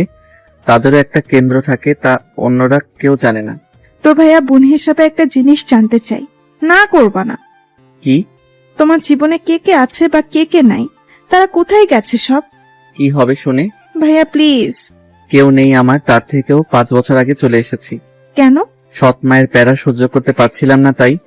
আসলেই আমাদের সমাজে অনেক মানুষ আছে এরকম, যেমন নীলার বয়ফ্রেন্ডটা, সেই চলে গেল সৎ মায়ের প্যারায়, আর খোঁজ মিলল না। খোঁজে নাই তাকে? কি বলো, খুঁজে নাই? এমন কোনো জায়গা বাদ রাখি না এই শহরে, কিন্তু পাইনি। এখন নীলা খুঁজে বেড়ায় তাকে, প্রতি রাতে কাঁদে এই ছেলের জন্য। আমি যদি বলি ছেলেটা ওর সামনেই? হোয়াট? ভাইয়া আমি কিন্তু মজা করছি না, সিরিয়াস আমি। আমিও মজা করছি না, দেখো এটা। মানে কি? এসব কেমনে কি করে হলো? আমি তো স্বপ্ন দেখছি না তো। না, সেসব অনেক কথা, কত মানুষের যে কথা শুনে এই পর্যায়ে এসেছি। আগে বলো, এত স্মার্ট কি করে হলে? সেই স্কুল জীবন থেকেই খ্যাত নামটা শুনতে শুনতে তিক্ত হয়ে গেছি, তাই ভাবছি যে আগে নিজেকে বদলাবো। সেজন্যই একটা পার্ট টাইম জব নিয়ে এরপর শুরু করে দেই একদম পড়াশোনা আর নিজেকে বদলানোর কাজ। কোনো দিন না খেয়ে থাকতাম, তারপরও বাজার থেকে উন্নত মানের ড্রেসগুলোই কিনতাম। এরকম কত রাজ্যে মুড়ি খেয়ে পার করে দিয়েছি। এরপর আস্তে আস্তে বিশ্ববিদ্যালয়ের গণ্ডি পেরিয়ে এই জায়গায় এসেছি। কোন বিশ্ববিদ্যালয়ে পড়ছো? সাস্ট। মানে আমাদের সামনেই ছিল এতদিন? আর তোমার ডিপার্টমেন্ট এই, কিন্তু কোনোদিন তোমাদের চোখে ধরা দেই নাই। পরীক্ষার সময় 2-1 বার দেখা হতো, কিন্তু তেমন লক্ষ্য করো নাই তোমরা।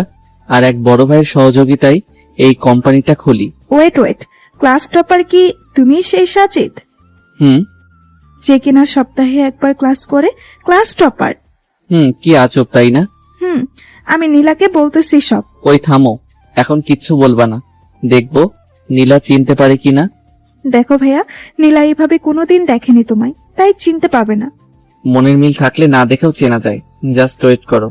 তোমরা কি ভাবছো আমি চিনি না তোমাদের? সেই ভার্সিটি থেকেই দেখে আসতেছি তোমাদের। অনেক রাত হইছে, ঘুমাইতে যাও। ওকে, গুড নাইট। শোনো। বলো ভাইয়া। প্রমিস করো কখনো বলবা না নীলাকে।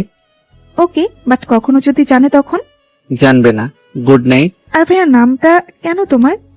নীলা বা কেউ যাতে জানতে না পারে। এরপর যে যার রুমে চলে গেল। কি কথা বললি বাইরে? মানে তুই ঘুমাস নাই? না, কি কথা হয়েছে বল। ওসব এমনি কথা বললাম, কেন না ঘুমিয়ে বাইরে আছে এসব, এছাড়া কিছু না। তুই মিথ্যা বলবি না, বললাম। তানহা মনে মনে ভাবতেছে নীলা সব জেনে গেল নাকি। আর ইমরান মানে সাজিদ ভাবছে তানহা কি রাখবে তার কথা। আরে নীলা, এমনি ভাইয়া সম্পর্কে কথা বললাম, তোর যদি বিশ্বাস না হয় তাহলে গিয়ে জিজ্ঞেস করে দেখ। আমার না কেন জানি মনে হয় ইমরান আমার আশেপাশেই আছে, কিন্তু খুঁজে পাই না। এসব তোর মনের ভুল, রাত হয়েছে, ঘুমা এখন। এরপর সবাই ঘুমিয়ে পড়লো যে যার মতো। আর অন্যদিকে সাজিদ ভাবতেছে নীলাকে সত্যিটা বলবে কিনা। যে এতটা ভালোবাসে, এত বছর ধরে খুঁজতেছে, তাকে কি কষ্ট দেওয়া ঠিক হবে? না, আমার মতোই আমি চলি, দেখি চিনতে পারে কিনা। পরদিন সবাই ঘুম থেকে উঠে কফি খাচ্ছে, তাদের বসের কোনো খোঁজই নেই। নীলা, গিয়ে দেখ তো ভাইয়া ওঠে না কেন এখনো। কেন, তুই যাইতে পাস না? যা না প্লিজ। এখন চাইতে চাস না, কিন্তু পরে যখন শুনবি সব তখন তো দৌড়ে যাবি, কুত্তি একটা। তানহা পরের কথাগুলো মনে মনে বলল। ওই কিছু বললি তুই? কই না তো, তুই গিয়ে দেখ না প্লিজ।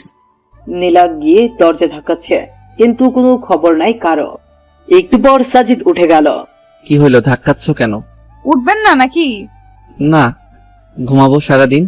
ওটা বাদ দিয়ে বাইরে আসেন, সবাই বাইরে অপেক্ষা করতেছে আপনার জন্য। সবাই করতেছে, আপনি করতেছেন না? সবার বাইরে আমি নাকি? কথা দেখি আগের মতোই বেশি বলেন। কিছু বললেন? কই না তো।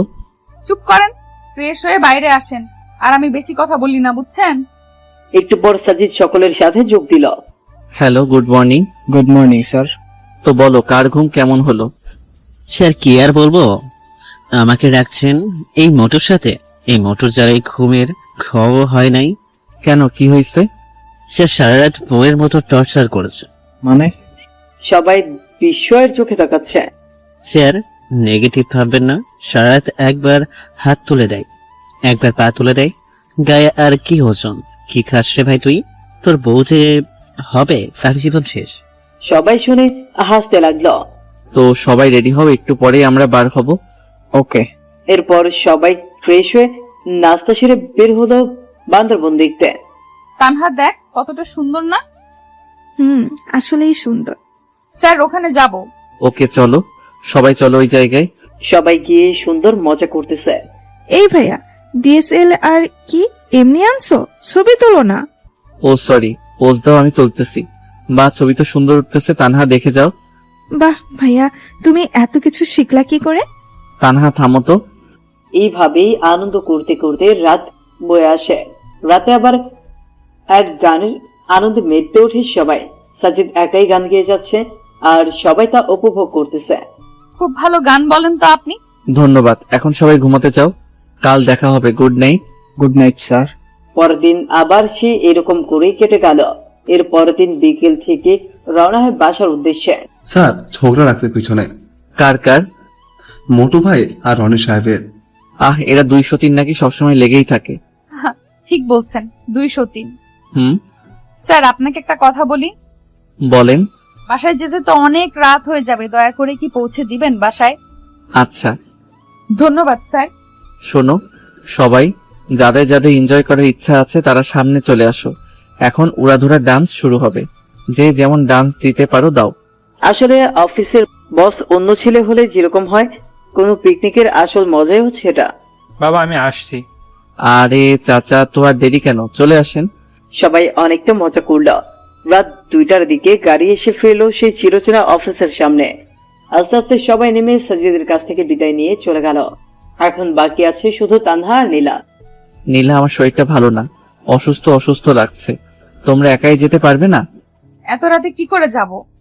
ওকে চলো। জোর সাথে খুব ভালো লাগছে নীলার। পাশাপাশি হাঁটতে কাছাকাছি বাসা হওয়ায় বেশিক্ষণ লাগেনি যেতে। নীলা যাও তাহলে, আমি গেলাম। গেলাম মানে এত রাতে কই যাবেন আপনি? ভেতরে আসেন। রেগে বললো কথাটা। রাগটাও দেখি আগের মতোই। দেখেন স্যার, আমার সামনে এরকম মনে মনে কিছু বলবেন না। ভেতরে আসেন এখন। আম্মু, ইনি হচ্ছেন আমাদের বস। ও তুমি সাজিদ? আসসালামু আলাইকুম। মা, ক্ষুধা লাগছে, খেতে দাও। তোমরা বসো, আমি দিচ্ছি।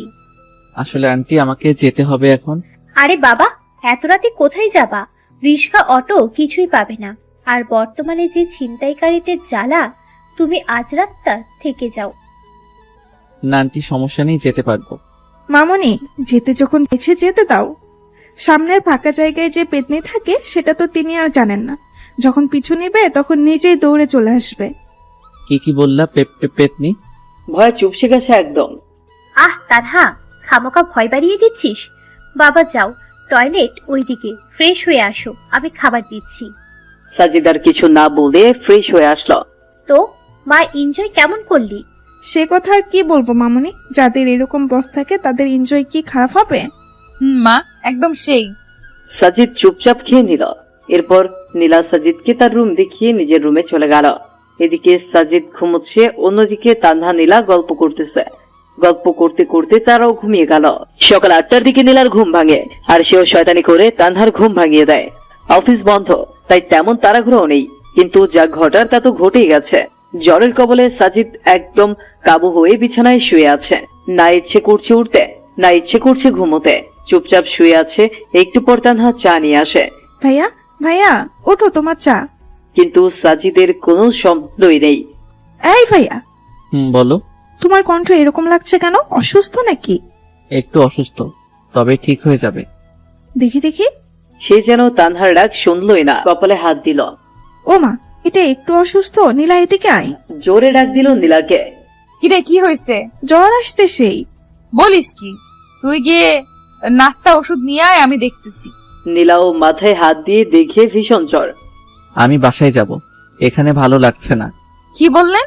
বাসায় গেলে দেখাশোনা করার জন্য বউ আছে নাকি? তা নেই, এরকম জ্বর আমাদের জন্য ব্যাপার না। চুপচাপ শুয়ে থাকেন। একটু পর তানহা নাস্তা আর ঔষধ নিয়ে আসলো। এরপর ধীরে ধীরে খেয়ে আবার শুয়ে পড়লো। তোমার শরীর খারাপ আর এই অবস্থায় বাসায় যেতে চাইছো? বাসায় গেলে খাইতে কি শুনি? সাজিদ চুপচাপ শুনতেছে কথা। এখন ঘুমান, আমি পট্টি দিয়ে দিতেছি। এমনিতেই সেরে যাবে, তার দরকার নেই। আপনারা মনে হয় নাস্তাও করেন নাই, যান নাস্তা করে নেন। চুপ করেন তো। এরপর পট্টি দিতে লাগলো। যে কোনো ব্যক্তি অসুস্থ হলে তারা চায় যে তাদের ভালোবাসার মানুষটা তাদের সেবা করুক। সাজিদ তো তার ব্যতিক্রম না। পট্টি দিতে দিতে নীলার ঠান্ডা হাতটা সাজিদের চোখে পড়তেছে, আর সাজিদের মনে হচ্ছে যে তার হাতটা যেন শরীরের সব তাপ শোষণ করে নিচ্ছে। সম্পূর্ণ এক অন্যরকম অনুভূতি সাজিদের মনে খেলা করছে। তানহা শুধু বসে বসে দেখতেছে আর মনে মনে হাসতেছে। এত কাছে এরা, অথচ নীলা বুঝতেই পারছে না যে সে তার সেই চিরচেনা মানুষটারই সেবা করছে। নীলা, আমার ভালো লাগছে না কিছু, বাসায় যাব আমি। ভালো লাগছে না জন্যই রেখেছি এখানে। ধ্যাত, আচ্ছা সত্যি করে বলেন তো, মাথায় পট্টি দিয়ে দিতেছি, আপনার কি খারাপ লাগছে? না। তাহলে বললেন কেন ভালো লাগছে না? ঢং করেন আমার সাথে? কি হলো, চুপ কেন? আসলে আমি তোমাকে কষ্ট দিতে চাচ্ছি না।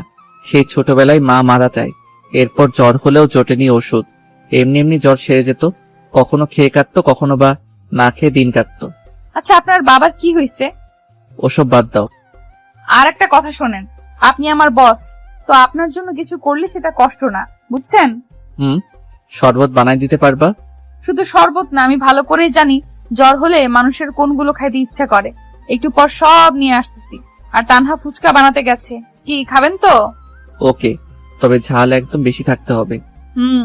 চুপচাপ শুয়ে থাকেন, আর ভুলেও ফোন হাতে নিবেন না। ফোনের রেডিয়েশন পড়লে জ্বর আরো বেশি হয়। জ্বর হলে কখনো চোখের সামনে নিয়ে ফোন টিপবেন না। ফোন থেকে যে রেডিয়েশন বের হয় তা অত্যন্ত ক্ষতিকর। আর চাপ নিবেন না মাথায় বেশি।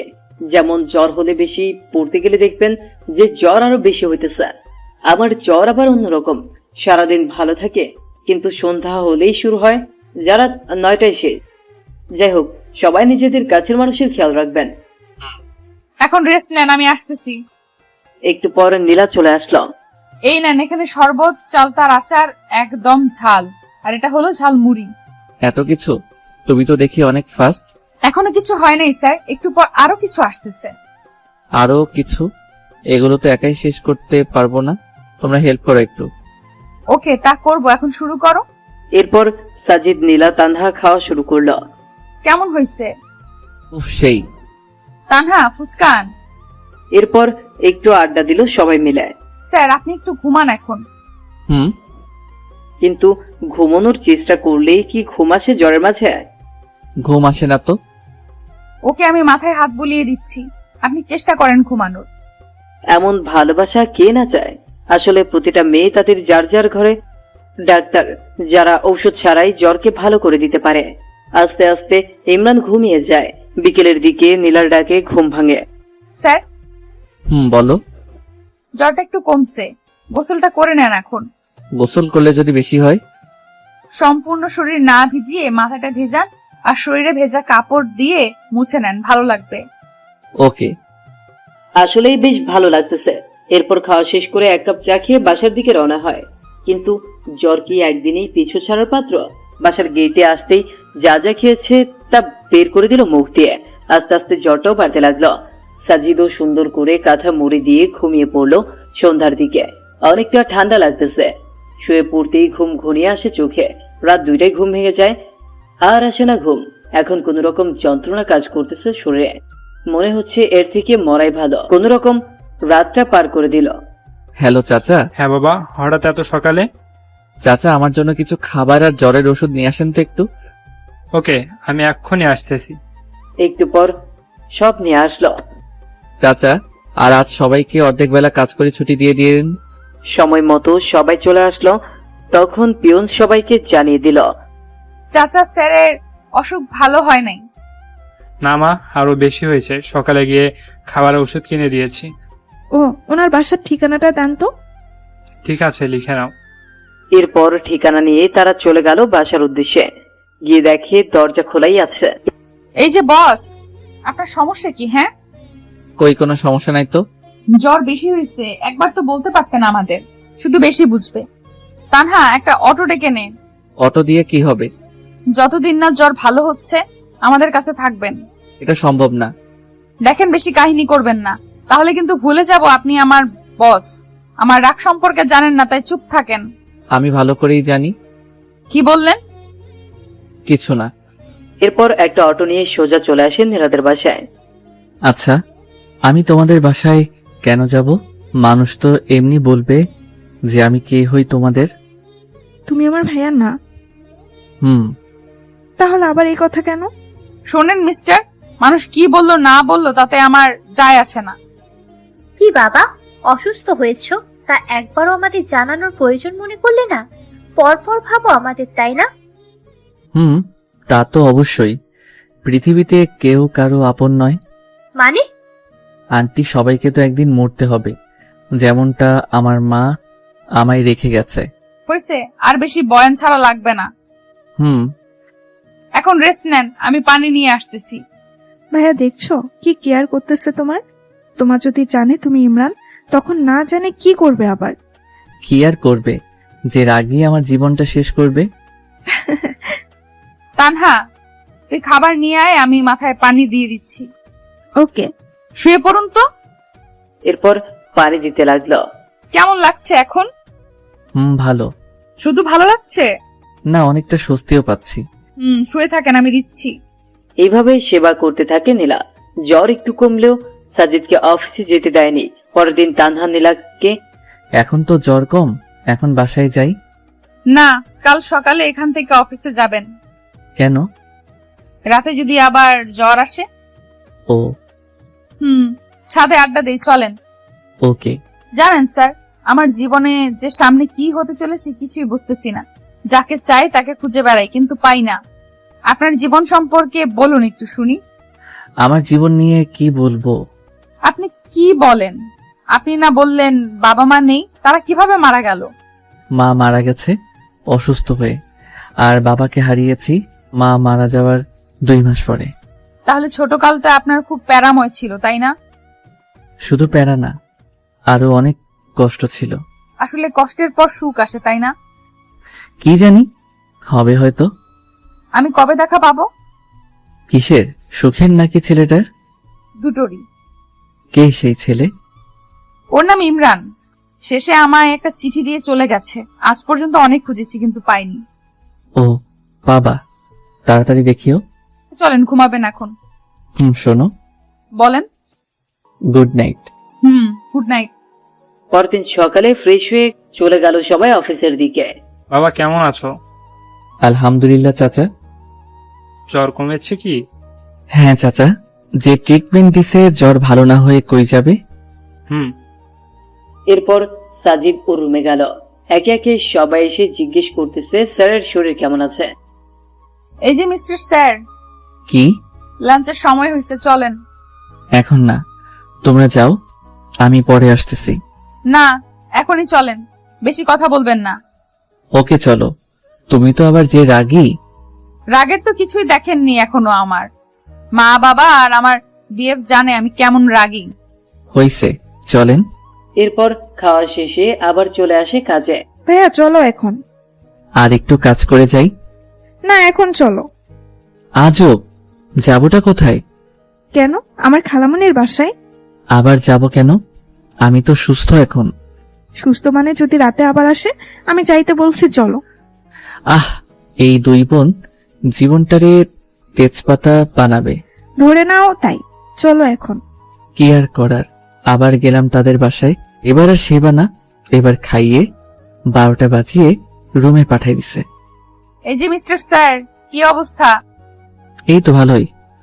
আচ্ছা, আমার একটা কথার উত্তর দিবেন? বলো। আচ্ছা, এই বয়সে আপনাকে স্যার বানাইছে কে? শোনো, টাকা আর নাম হলে নিজের বাবাও স্যার ডাকে। বুঝলাম। আচ্ছা, পড়ছেন কতদূর পর্যন্ত? তুমি যতদূর পড়ছো আমিও তেমনটাই। তাহলে সাবজেক্ট কি? তোমারটাই। এবার বলেন, ভার্সিটিও আমারটাই। কারেক্ট। তাহলে দেখি নাই কেন? সামনে যাই নাই তাই। ওয়েট, আপনি কি আমাকে আগে থেকে চেনেন নাকি? কি মনে হয় তোমার? না, প্রথম দিন যে প্রশ্ন করছেন তার জন্য কনফিউশনে ছিলাম, আর এখন শিওর হলাম। শিওর হওয়া ভালো। ঘুমান এখন। Good night.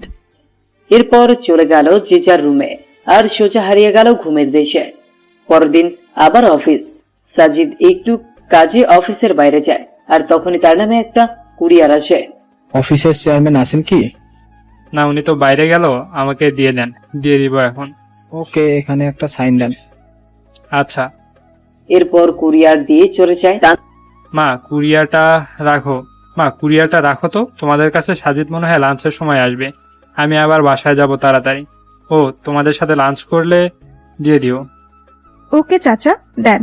তানহা কুরিয়ারটা নিয়ে কেবিন রাখলো, আর তখনই নীলার চোখে পড়ল। কিরে এটা? স্যারের কুরিয়ার। এরপর হাতে নিয়ে দেখতে লাগলো। হঠাৎ চোখ আটকে গেল ইমরান নামের জায়গায়। তানহা এদিকে দেখতো। কি? স্যারের নাম আসছে, তাহলে ইমরান নাম আসলো কই থেকে? হতে পারে স্যারের আরেকটা নাম ইমরান। এরা নিশ্চুপ। আরে স্যার আসলে এখন জিজ্ঞেস করব। একটু পর সাজিদ এসে লাঞ্চ শেষ করে নিজের রুমে গেল। কুরিয়ারটা আমাকে দে তো তানহা। কেন? আমি দিয়ে আসতেছি স্যারকে। ওকে। স্যার আসবো? আসো। এই নেন আপনার কুরিয়ার। ও, এটা এসে গেছে, দাও। স্যার ওয়েট, এটা কি? আর আমাদের কেন বলেন আপনার নাম সাজিদ? ও, এটা বলতে ভুলে গেছি। আমার শুধু একটা কথার উত্তর দেবেন। কি কথা? শুধু সত্যি করে বলবেন আপনি আমার সেই ইমরান কিনা। পৃথিবীতে কি একটা ইমরান? স্যার আমার প্রশ্নের উত্তর এটা না। যদি সত্যি বলি তখন কি হবে, আর মিথ্যা বললে তখন? সেটা পরে দেখতে পাবেন। বলেন এখন প্লিজ, হাত জোর করে রিকোয়েস্ট করতেছি, প্লিজ সত্যিটা বলবেন। আমি ইমরান। এটা বলতে দেরি আর গালে থাপ্পড় পড়তে দেরি না। এরকমটা না করলেও পারতেন। আপনি আর কখনো আমার সাথে কথা বলবেন না। আমি কালকেই চাকরিটা ছেড়ে দিব। এটা বলেই নীলা কেঁদে চলে গেল। ভাগ্যিস রুমের ভেতর থাপ্পড় দিছে, তাই কেউ দেখেনি। ইমরান দাঁড়িয়ে আছে। কি ভাবলো আর কি হয়ে গেল? ভাবলো নীলা কাছে টেনে নিবে, কিন্তু তা না, উল্টা আর দূরে গেল। আমার না বলাটাই ভালো ছিল। ভাইয়া কি হয়েছে? নীলা এভাবে গেল কেন? সব বলে দিছি, বাকিটা তুমি বলিও। আর রাগ বেশি, তা তো জানোই। আস্তে আস্তে সব ঠিক হবে। আল্লাহ কি যে ঠিক হবে তুমি ভালো জানো। যে মেয়েটা। নীলা বাসায় এসে দরজা লাগিয়ে শুরু করে দিল কান্না। এটা কষ্টের কান্না নাকি খুশির কান্না তা সে নিজেও জানে না। হতে পারে কষ্টের, আবার হতে পারে খুশির। এতদিন ধরে যাকে খুঁজে আসতেছে তাকে পেয়েছে আজ, খুশি তো হবেই। আর ইমরান এতদিন আশেপাশে থেকেও কোনোদিন পরিচয় দেওয়ার প্রয়োজন মনে করেনি। এটা ভেবে হয়তো কষ্ট পেতে পারে। মানুষের জীবন যে কখন কি হয় বলা কঠিন। কি রে মা, দরজা খুলতো, শুনি কি হয়েছে। আমাকে বলবি না তুই? তুই বলতি না আমি তোর বেস্ট ফ্রেন্ড, আর আজ আমাকে বলবি না? নীলা আর থাকতে না পেরে দরজা খুলে আবার কান্না শুরু করে দেয়। তবে এবার তার মাকে জড়িয়ে ধরে। আরে পাগলি মেয়ে, এরকম করে কেউ কাঁদে নাকি? কি হয়েছে সেটা তো বলবি। ইমরানকে পেয়েছি মা। কি? কোথায় সে? থাপ্পড় মেরে চলে এসেছি। ও মা, কেন? আমার সামনেই ছিল এত বছর, কিন্তু পরিচয় দেয়নি কখনো, তাই। দেখো দেখি মেয়ের কাণ্ড। তা কে সে যে তোর সামনে থেকেও পরিচয় লুকিয়েছে? আমার অফিসের বস কুত্তাটা আছে না, ওটাই হয়। ও মা গো, এতদিন সাজিদ নামে ছিল? আরে মা, ওইটা আমার ভার্সিটিতে আমার সাবজেক্টেই ছিল। আমাকে চিনতো ভালো করে। আচ্ছা, তুই তাকে চিনলি না কেন? ও কি আর আগের ইমরান আছে মা? আগে চশমা পরতো, ঢিলে পোশাক পরতো, পায়ে জুতা কম দামি ছিল, চুলগুলো একদিকে রাখতো, তেল দিত চুলে। কিন্তু এখন সব তো চেঞ্জ। এমন ড্রেস পরে যা কল্পনার বাইরে। চশমাটাও নেই, জুতো তো কম দামি নেই, মুখের গঠনটাও চেঞ্জ করে ফেলছে গরুটা। বুঝলাম। তা এই জ্বরের মাঝে ছেলেটাকে থাপ্পড় মারা কি ঠিক হয়েছে? যদি জ্বর আসে আবার? আসলে আসবে।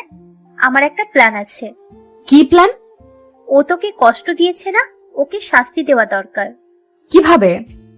ওকে ইগনোর করে চলবি সব সময়, আর ওর রিয়াকশন দেখবি।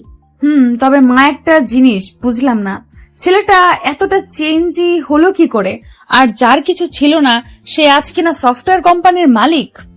শোন, মানুষের মনে যদি ইচ্ছে থাকে আর যদি সে কঠোর পরিশ্রম করে তাহলে সব সম্ভব। হয়েছে, অনেক কেঁদেছিস, এখনই খাবি। এখন মজা করার সময়, কষ্ট পাওয়ার সময় না। এতদিন তো কষ্ট পেলি, এখন না হয় একটু মজা নে। তবে মা আমি বুঝি না খ্যাটটা এরকম হলো কিভাবে? ওই যে ইচ্ছে শক্তি। এখন খাবি, চল তো। এরপর নীলা খেয়ে টিভি রুমে গিয়ে টিভি দেখতে থাকে। টিভি দেখা শেষ হলে আবার ঘুরে নিয়ে ছাদে চলে যায়। আসলে বিকেল বেলাটা ঘুরে উড়াতে বেশ ভালোই লাগে নীলা। মামনি, নীলা কই? এতক্ষণে তানহাও এসে গেছে। উপরে আছে, দেখ গিয়ে। শোন শোন, খেয়ে যা আগে। দাঁড়াও, আসতেছি। কি রে নীলা, ওরকম করে আসলি কেন? কেন, কি হয়েছে? ভাইয়া কি ভাবছে বলতো? যা ভাবার ভাবুক, তাতে আমার কি? তোর কি মানে? যাকে খুঁজতেছিস সে আজ সামনে তো বলতেছিস, তাতে আমার কি? শোন, ওই কুত্তার কথা ভুলেও বলবি না। উনি শুধু আমার বস, অন্য কিছু না। বুঝলাম। খাবো, চল। ওকে এরপর নিয়ে এসে খেয়ে আবারও মনোযোগ দেয় ঘুরে উড়ানো। আচ্ছা নীলা, তুই ইমরানকে পেয়েও থাপ্পড় দিয়ে চলে এসেছিস, এখানে আবার মনের সুখে ঘুরিয়ে উড়াচ্ছিস। তোর কি খারাপ লাগছে না একটু? না তো, তুই দেখে বুঝতেছিস না? গুড। ঘুরে উড়িয়ে সন্ধ্যায় রুমে আসে। একটু পর ফোন আসে। হ্যালো, আসসালামু আলাইকুম। ওয়ালাইকুম আসসালাম। কে আপনি? কণ্ঠ শুনেও বোঝো না, নাকি না বোঝার ভান করতেছো? ধরে নেন একটা। আমার দোষটা তো বলবা। কোনো দোষ নাই আপনার। আপনি তো আর আমার সেই খ্যাত ইমরান না। ফোন রাখেন, কাজ আছে। বাই। ধ্যাত, দিল ফোনটা কেটে। পরদিন অফিস গেলে নীলাকে ডেকে পাঠায় ইমরান। স্যার, আসবো? আসো। এরপর নীলা আসতেই সোজা গিয়ে ওর হাতটা ধরে ক্ষমা চায়, কিন্তু নীলা এত সহজে ছাড় দেওয়ার মতো মানুষ না। দেখুন স্যার, বস বসের মতো থাকুন। বেশি কিছু করলে আমি কিন্তু ভুলে যাব যে আপনি আমার বস। কি বেশি করলাম আমি? হাত ছাড়বেন কি না? না। আজকের চরটা একটু বেশি লাগছে, স্পষ্ট 4টা আঙ্গুলের দাগ বোঝা যাচ্ছে। চর খেয়ে ইমরান হাত ছেড়ে দিয়ে চোখ মুছল। নীলা আর সেখানে না থেকে চলে গেল নিজের কাজে। ইমরান আর লাঞ্চের সময় বাইরে যায়নি। বাইরে যাচ্ছে না দেখে তানহা আসে ডাকার জন্য। ভাইয়া খাবা, আসো। তুমি যাও, আমার ক্ষুধা নেই। টেবিলে হেলান দিয়ে। আরে আসো না। তুমি যাবা এখান থেকে? দেখলি ছেলেটা খেতেও আসলো না। তো আমি কি করব? যার ইচ্ছা হবে খাবে, না হলে খাবে না। আমার না মাঝে মাঝে অবাক লাগে, এই জন্যই বুঝি এত খুঁজেছিস। এই তো বুঝছিস। এরপর অফিস শেষ হলে সবাই বাসায় চলে যায়, কিন্তু ইমরান এখনো অফিসে। বাবা, বাসায় যাবা না? হ্যাঁ চাচা, শরীরটা ভালো ঠেকছে না, একটা রিক্সা ডেকে দেন তো। আচ্ছা। এরপর রিক্সা আসলে ইমরান সোজা ডাক্তারের কাছে গিয়ে জ্বরের ঔষধ নেয়। কেন জানি ওর মনে হচ্ছে জ্বর আসবে, আর তার ধারণাও ঠিক রাতে জ্বর আসে। হয়তো মায়ের জন্যই জ্বরের চোটে আজ অজ্ঞান হয়ে যায়। পরদিন সবাইকে অফিসে দেখা গেলেও ইমরান নেই। সবাই পিয়নকে জিজ্ঞেস করতেছে বস কই, কিন্তু তিনি আর কি বলবেন, নিজেও তো জানেন না। তিনি সবাইকে বলল যে যাওয়ার সময় সাজিদ বলেছিল তার নাকি শরীরটা খারাপ। এর বেশি জানি না আমি। সকাল থেকে ফোন দিচ্ছি কিন্তু উঠাচ্ছে না ফোন। নীলা চল, ভাইয়ার বাসায় যাব। কাহিনী বাদ দিয়ে চুপচাপ কাজ কর। আমার কথা তোর কাছে কাহিনী মনে হয়? ভালোই তো বদলে গেলি তুই নীলা। পরশু পর্যন্ত ঠিকই খুঁজছিলি, আর এখন আসলেই তুই বুঝাতে চাচ্ছিসটা কি? হ্যাঁ, কিছুই না। ভালো। হ্যাঁ, ফোন করেই যাচ্ছে কিন্তু কোনো খবর নেই। এভাবে একটা দিন চলে যায়। পরের দিন আবার অফিসের বস নেই। চাচা, আজকেও কি স্যার আসবে না? না, ফোনটাও বন্ধ, হয়তো কোনো কাজে বাইরে গেছে। সময় হলে চলে আসবে। আর আজ সকালে ছুটির 1টার পর হবে। নীলা, আমার কাছে ভালো ঠেকছে না রে। কাজে গেলে কেউ ফোন অফ করে না। আমি গেলাম, তুই আসলে আয়, না হলে থাক। তুই তোর ইমরানকে হারাতে পারিস, কিন্তু আমি একটা ভাই পাইছি, তাকে হারাতে পারবো না। দাঁড়া, আমিও যাব, দেখি তোর ভাই কোথায় লুকিয়ে আছে। এরপর দুজন সোজা চলে যায় ইমরানের বাসায়, কিন্তু ইমরান থাকলে তো দেখা পাবে। হ্যালো চাচা, স্যারের বাসায় তো তালা দেওয়া। স্যার কোথায়, দয়া করে বলবেন প্লিজ। আসলে চাচা প্লিজ সত্যিটা বলেন। হাসপাতালে। মানে ওখানে কেন? অসুস্থ অনেক, তাই বাসায় দেখাশোনা করে কেউ নাই, তাই আজ সকালে হাসপাতালে ভর্তি করাইছে। কোন জায়গায়? ল্যাব এইডে আছে এখন। আচ্ছা, কি হলো? কোথায় এখন? হাসপাতালে। হোয়াট? এটাই তো চাইছিলি তাই না? চল। কোথায়? যে হসপিটালে আছে সেখানে। ওকে। এরপর তারা সোজা চলে যায় হাসপাতালে। অফিসের লোকের কাছে কেবিন নাম্বার নিয়ে চলে যায় তার কাছে। দেখ কত ভালোভাবে শুয়ে আছে। শুয়ে আছে না, ঘুমের ওষুধ দিছি। এরপর তানহা মাথায় হাত দিল, আর নীলার হাতটাও নিয়ে গিয়ে দিল মাথায়। দেখলি কিরকম জ্বর? এসব তোর জন্যই হয়েছে। কি মাইটটাই না দিছিস আল্লাহ। আচ্ছা, তোর রুমালটা দে, এর মাথাটা ঠান্ডা করি পট্টি দিয়ে। হঠাৎ মাথায় ঠান্ডা অনুভব হয়। কিছুক্ষণ পর ঘুম ভেঙে যায় ইমরানের, কিন্তু কেন জানি চোখ খুলতে পারছে না। পারবেই বা কি করে? নীলার এক হাত তো তার চোখে, হঠাৎ কারো কণ্ঠ শুনে জোরে উঠে পড়ে ইমরান। নীলা আবার টেনে নামায় নিচে। তোমরা এখানে? কেন, কোনো সমস্যা? আসলে সমস্যা তবে আমার না, তোমার। আমাকে তো সহ্য করতে পারো না। চুপচাপ শুয়ে থাকেন, কথা বললে দিব একটা বসিয়ে। ওই তোমার সমস্যা কি? কথায় কথায় শুধু মায়ের আর মায়ের। তোমাকে এখানে কেউ আসতে বলছে কষ্ট করে? হ্যাঁ, আসলা কেন? তাও মগের মূল্য পাইছো। ইচ্ছা হলে মারবা, ইচ্ছা হলে চলে যাবা। তোমার হিসেবে আমি কি কষ্ট পাইনি 6 বছর? আরে তুমি তো বাবার হোটেলে ছিলা, বুঝবা কি? আমি হারে হারে বুঝেছি জীবনটা আসলে কি। প্রতিটা সময় গেছে এই সমাজের লোকদের সাথে যুদ্ধ করে নিজেকে তাদের সমতুল্য করে তুলতে। তারপর তোমাকে ভুলিনি। মেয়েরা না ছেলেদের স্মার্টনেসকে ভালোবাসে, টাকা পয়সা ভালোবাসে, অন্য কিছু না। তোমার কি মনে হয় আমি এতদিনে প্রপোজাল পাইনি? আরে তোমার সামনেই তো তোমার বোন সেদিন প্রপোজ করছে, আর বাকিগুলো না হয় নাই বললাম। তারপরও কারোর সাথে প্রেমে জড়াইনি, কারণ একটাই, তোমাকে ভালোবাসি। প্রতিটা দিন কাছ থেকে না হলেও দূর থেকে দেখেছি। আমারও ইচ্ছা ছিল তোমার কাছে যাওয়া, কথা বলা, কিন্তু পারিনি। আগে প্রতিষ্ঠিত হতে চেয়েছি, আর তুমি ভাবো যে শুধু তুমি কষ্ট পাইছো। বাবা, স্যারের দেখি মুখ দিয়ে বুলেটও বার হয়। স্যার, এখন এখান থেকে আমার বাড়ি চলেন। কেন? একদিন ট্রিটমেন্ট না করেই জ্বর হাইয়ে উঠছে। আরো যদি এখন ট্রিটমেন্ট ছেড়ে দেই তখন তো জ্বরের টেম্পারেচার বেড়ে পার হয়ে চলে যাবে। হয়েছে, আমাকে নিয়ে ভাবতে হবে না। 6 বছর যাকে নিয়ে ভাবলাম তাকে এত তাড়াতাড়ি কেমনে ভুলি? ভালো। যাবেন কি এখন? না। আরে আরে নীলা, ছেলেটার জ্বর রে। আঙুল বাঁকা না করলে ঘি ওঠে না রে। কি এখন যাবেন তো স্যার? ইমরান কিছু না বলে চুপ করে আছে। এই যে স্যার, উঠবেন কি এখন? এরপর হাসপাতাল থেকে তারা চলে গেল তাদের বাসায়। কি বাবা, কেমন আছো? এই তো একটু অসুস্থ আন্টি। মা, স্যার আমাদের সাথে থাকবে এখানে এখন থেকে। আচ্ছা। না, আমি থাকবো না। কেন? এমনি। আমি থাকতে বলছি, থাকবেন। চুপ, একদম চুপ। তোমার সব কথা শুনবো নাকি? হবে। সম্ভব না, অনেক সহ্য করছি, আর না। চুপচাপ শুয়ে থাকেন এখানে। ইমরানকে শুয়ে দিয়ে নীলা চলে গেল পানি আনতে। এবার আবার শুরু করলো পানি দেওয়া। মাইটা খুব লাগছে তাই না? রাগ তোলায় দাও কেন তাহলে? এতদিন আমার সামনে থেকেও একবার বলার প্রয়োজন মনে করনি? তুমি জানো তোমাকে খুঁজতে গিয়ে কত জনের কত কথা শুনতে হয়েছে, কত কষ্ট করতে হয়েছে। তোমার আশা তো ছেড়েই দিছি। আমি শুধু আল্লাহর কাছে বলছি, আল্লাহ প্লিজ একবার ইমরানের সাথে একটা বার দেখা করার সুযোগ দিও। আর কিচ্ছু চাই না। আমাকে বললে কি এমন ক্ষতি হতো তোমার, বলো? কিছুই না, আগে নিজেকে চেঞ্জ করতে চেয়েছি। তুমি তো বলেছো চুল না কাটলে, শার্ট জুতা না পাল্টালে তোমার সামনে না আসি, তাই আসি নাই। আমি রেগে বসি জন্য তুইও সেটা মাইন্ডে নিবি কুত্তা? ওই কি তুই তুকারি করে গালি দিচ্ছ? আমি তোমার বস ভুলে যেও না। ওই শোন, তুই আমার ক্লাসমেট, ওকে? এটা তোর অফিস না, তো বস বস করবি না। আচ্ছা, নিজেকে এত সহজে পাল্টালেন কি করে? নীলা পট্টি দিতে লাগলো, প্রশ্ন করতেছে। সহজ, এর থেকে কঠিন কিছু নেই।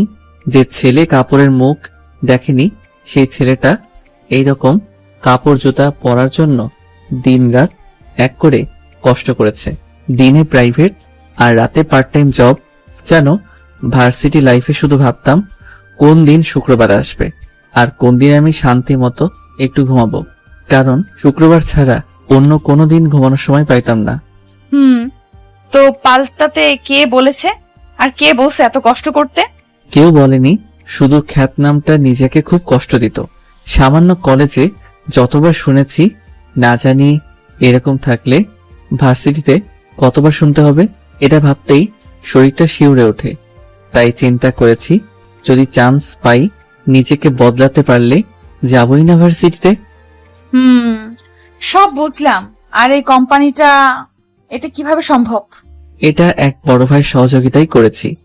ও, এখন ঘুমান, আমি মাথায় তেল দিয়ে দেই। না থাক, লাগবে না। একটা কথা বলবো? এত বছর অনেক কষ্ট দিচ্ছেন, অনেক কাঁদাইছেন। প্লিজ হাত জোর করে বলি, আর কষ্ট দিয়েন না। একবার হারাইছি আপনাকে, আর হারাতে চাই না। প্লিজ যা করতে চাই করতে দেন। আর আমি রেগে গিয়ে কিছু বললে বা করলে সেটা মনে নিয়েন না। রেগে গিয়ে মারবা? আমি সহ্য করব নাকি? পরে আপনিও মারবেন, তাহলেই তো হয়। এখন যা করতে চাচ্ছি করতে দেন। ওকে। মানুষের জ্বর হলে মাথায় পট্টি দেওয়া, তেল দেওয়া মতো কেউ থাকলে আর কিছু লাগেই না। আর যাদের কেউ নেই তাদের অবস্থা আমার মতো। পুকুর পাড়ে বসে থাকা, মাঝে মাঝে বমি করার মতো অবস্থা হয়। একবার আমার জ্বর হয়েছিল, বমি করছিলাম যখন, তখন মা এসে আমার মাথার 2 সাইড চেপে ধরছিল। সত্যি এরকম ভালো যে জ্বরের মাঝে লাগে তা কখনো জানা ছিল না। থাক ওসব না বলে গল্পে ফিরে। ইমরান তো বেশ মজাতেই আছে, সারাদিন মেয়ে পাশে সেবা করে যাচ্ছে, আর কষ্টে আছি আমি, কেউ নেই পাশে। নীলা মাথায় তেল দিয়ে দিতে দিতে ইমরান ঘুমিয়ে পড়ে, কিন্তু নীলা থেমে থাকে না। সে 11টায় বসেছে ইমরানের পাশে, বিকেল 3টে পর্যন্ত পাশেই বসে আছে। এর মধ্যে ইমরানের ঘুম ভেঙে যায়। তুমি এখনো এরকম করে দিচ্ছ? বললাম না একবার হারাইছি আর হারাইতে পারবো না। যাও এখন গোসল করে খাও। ওকে। নীলা গেলে আবার তানহা চলে আসে। ভাইয়া কি অবস্থা এখন? ভালো লাগছে না কিছুই। কিছু খাবা ভাইয়া? না। আচ্ছা শোনো, তুমি এই টয়লেটে গিয়ে পাটা একটু মুছে নাও, আমি শরবত আনতেছি। আচ্ছা। এরপর নীলা গোসল সেরে আসে আর ইমরান ওর গা মুছে ভেতরের সব বার করে দেয়। হইছে, এখন পেট খালি। কি খাবেন এখন? কিছু না। কিছু না বললেই হলো। আমি ফুচকা আনছি, সবাই খাবো, খেয়ে আবার ওষুধ খেতে হবে। ওকে। খাওয়া শেষে আবার একটু শুয়ে পড়ে। জ্বরটা একটু হালকা হালকা লাগছে, কিন্তু এত সহজে কি বাঁচা যায়? রাতে আবার সেই জ্বর, আর নীলার কষ্ট আবার শুরু। সারাটা রাত পাশে থেকে সেবা করে জ্বরটা কন্ট্রোলে নিয়ে আসে। সকালে ইমরান ঘুম থেকে উঠে দেখে নীলা টেবিলে হেলান দিয়ে ঘুমিয়ে পড়েছে। নীলা? নীলা? ঘুম ভাঙছে। এখন কেমন লাগছে? ভালো। মনে হয় জ্বরটা ভালো হয়েছে। তুমি ঘুমাও, আমি একটু বাইরে থেকে আসি। আচ্ছা। এরপর নীলা ওর রুমে গিয়ে ঘুমিয়ে পড়লো। একটু পরে ইমরান রেডি হচ্ছে অফিসে যাওয়ার জন্য। কি হইলো ভাইয়া, রেডি হয়ে কই যাও? কই আবার অফিসে যাব? তোমার মাথা খারাপ? এখনো জ্বর ভালোই হয় নাই আর তাতেই কাজে। তোমার কাজ আজ আমরা করে দিব, তুমি রেস্ট নাও এখন।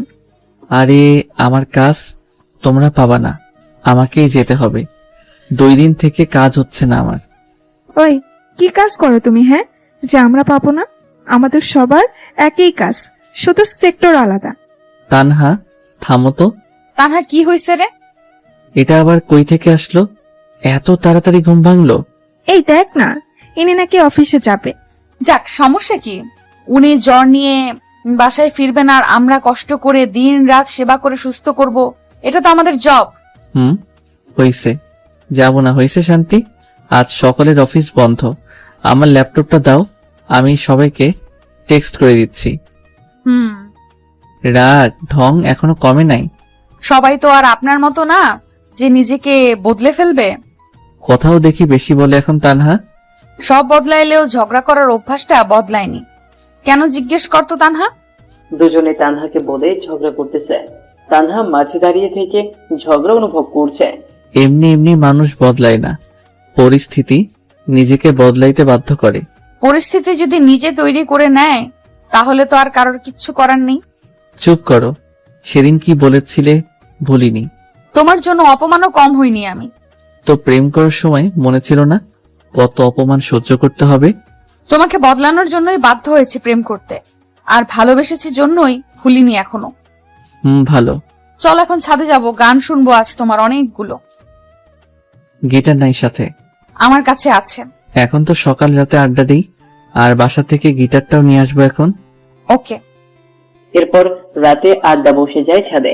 শুধু নীলা তানহা না, 6 বছর আগে জন্মদিনে যেসব ছেলেমেয়েগুলো অপমান করেছে তারাও আছে আজ।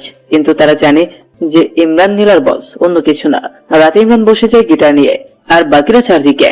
ইমরান এবার শুরু করলো গান। শেষ করে ইমরান চোখ বন্ধ করে আছে। এদিকে নীলার চোখেও পানি এসে গেছে। উফ, সেই হয়েছে ভাইয়া, আরেকটা হবে। না আপু, একটু অসুস্থ আমি, আরেকদিন বলবো। দোস্ত, তোর বসের সিট খালি আছে না, ডাবল রে। খালি থাকলে বল, প্রপোজটা করেই দেই।